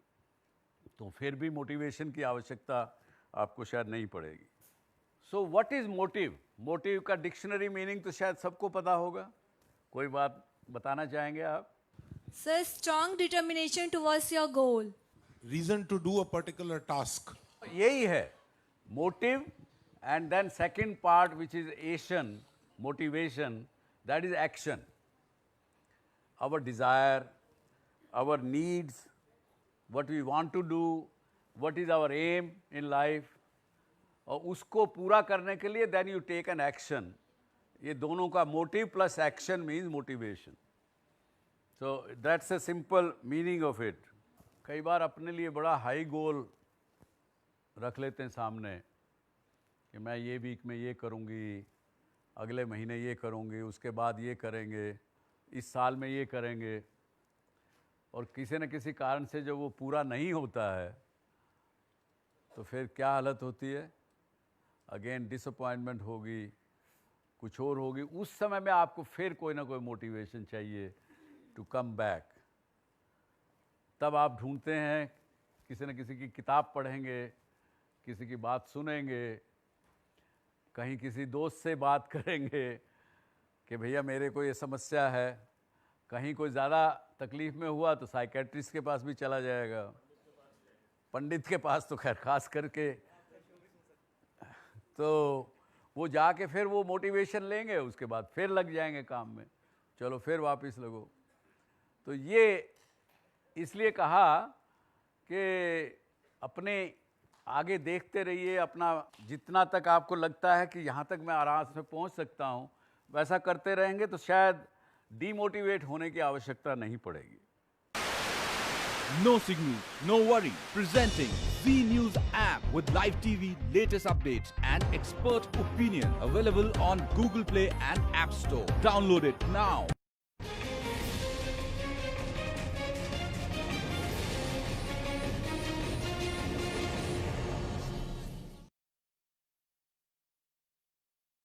किसी ने कहा कि आई डोंट गेट डीमोटिवेटेड. तो मैंने अपनी ज़िंदगी में, मुझसे कई लोग पूछते हैं कि भाई क्या what motivated you to get out of your house, 17 रुपये लेके तुम निकले, और आगे क्या आपके मन में आया और क्या था उस समय. तो मैं बार बार एक ही बात कहता हूँ, उस समय मेरा गोल जो मन में रखा था बड़ा छोटा सा गोल रखा था, और वो ये था कि मुझे अपने फैमिली का, 71 की बात कर रहा हूँ जब मैं निकला वहाँ से, तो कि मुझे अपना परिवार का 4 लाख रुपए का कर्जा है उनके ऊपर, वो उतारना है बस. इससे आगे कोई मेरी ज़िंदगी में गोल नहीं था, कोई कुछ ध्यान में नहीं. वो एक गोल था. वो जब गोल पूरा हो गया तो then I set another goal for myself. जब वो पूरा हो गया तो अनदर गोल. सो ये इसलिए मैं ज़िंदगी में बार बार कहता हूँ, यूथ को खासकर कहता हूँ कि one at a time. And फिर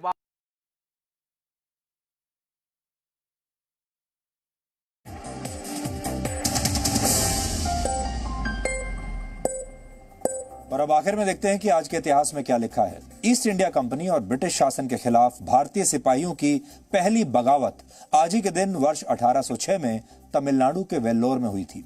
भारतीय सिपाहियों ने नए ड्रेस कोड के विरोध में विद्रोह किया था. इस नए ड्रेस कोड के तहत हिंदुओं को तिलक लगाने से और मुसलमानों को दाढ़ी रखने से रोक दिया गया था, मना कर दिया गया था. इसके विरोध में भारतीय सिपाहियों ने वेल्लोर के किले पर कब्जा करके 200 अंग्रेज सैनिकों को मार डाला था. इस घटना के बाद बागी भारतीय सिपाहियों पर मुकदमे चलाए गए और 100 विद्रोहियों को फांसी की सजा सुना दी गई. मशहूर वैज्ञानिक निकोला टेस्ला का जन्म आज ही के दिन वर्ष 1856 में क्रोएशिया में हुआ था. उन्होंने दुनिया को वायरलेस कम्युनिकेशन, रिमोट कंट्रोल और ऑल्टरनेटिंग करंट का सिद्धांत दिया था. निकोला टेस्ला के सम्मान में ही मैग्नेटिक फ्लक्स डेंसिटी को नापने के लिए बने यूनिट का नाम टेस्ला रखा गया. वर्ष 1962 में आज ही के दिन दुनिया का पहला कम्युनिकेशन सैटेलाइट लॉन्च किया गया था, जिसका नाम था टेलस्टार. इसे अमेरिकी स्पेस एजेंसी नासा ने बनाया था और इसकी मदद से टेलीविजन पर सीधा प्रसारण संभव हो पाया था. यह सैटेलाइट केवल 7 महीने तक ही सक्रिय रहा. मशहूर अभिनेत्री जोहरा सहगल का निधन आज ही के दिन वर्ष 2014 में हुआ था. पारंपरिक मुस्लिम परिवार में जन्म लेने वाली जोहरा सहगल ने लाहौर के क्वीन मेरी कॉलेज से पढ़ाई की थी, जहां महिलाओं को पर्दे में रखा जाता था. जोहरा सहगल ने ब्रिटेन में एक्टिंग की ट्रेनिंग ली और फिर डांस की ट्रेनिंग के लिए वो जर्मनी चली गई. उन्होंने बाजी, CID, आवारा और 9-2-11 जैसी सुपरहिट फिल्मों के लिए कोरियोग्राफी की थी. जोहरा सहगल जब तक जीवित रहीं, उनकी उम्र भारतीय सिनेमा से 1 वर्ष ज्यादा रही, क्योंकि पहली भारतीय फिल्म राजा हरिश्चंद्र वर्ष 1913 में आई थी, जबकि जोहरा सहगल का जन्म इससे 1 साल पहले 1912 में हुआ था। और वर्ष 1991 में आज ही के दिन बोरिस येल्त्सिन रशिया के पहले राष्ट्रपति चुने गए थे। रशिया की जनता ने एक जनमत संग्रह में राष्ट्रपति पद के लिए प्रत्यक्ष चुनाव कराने की राय दी थी। बोरिस येल्त्सिन को राष्ट्रपति चुनाव में 58.6% वोट मिले थे और वर्ष 1991 में ही सोवियत संघ के विघटन के बाद रशिया एक स्वतंत्र देश बना था। तो डीएनए में आज इतना ही। अब आपसे हमारी मुलाकात होगी कल रात 9 बजे, जब हम आपको इस सप्ताह के बेहतरीन विश्लेषण दिखाएंगे।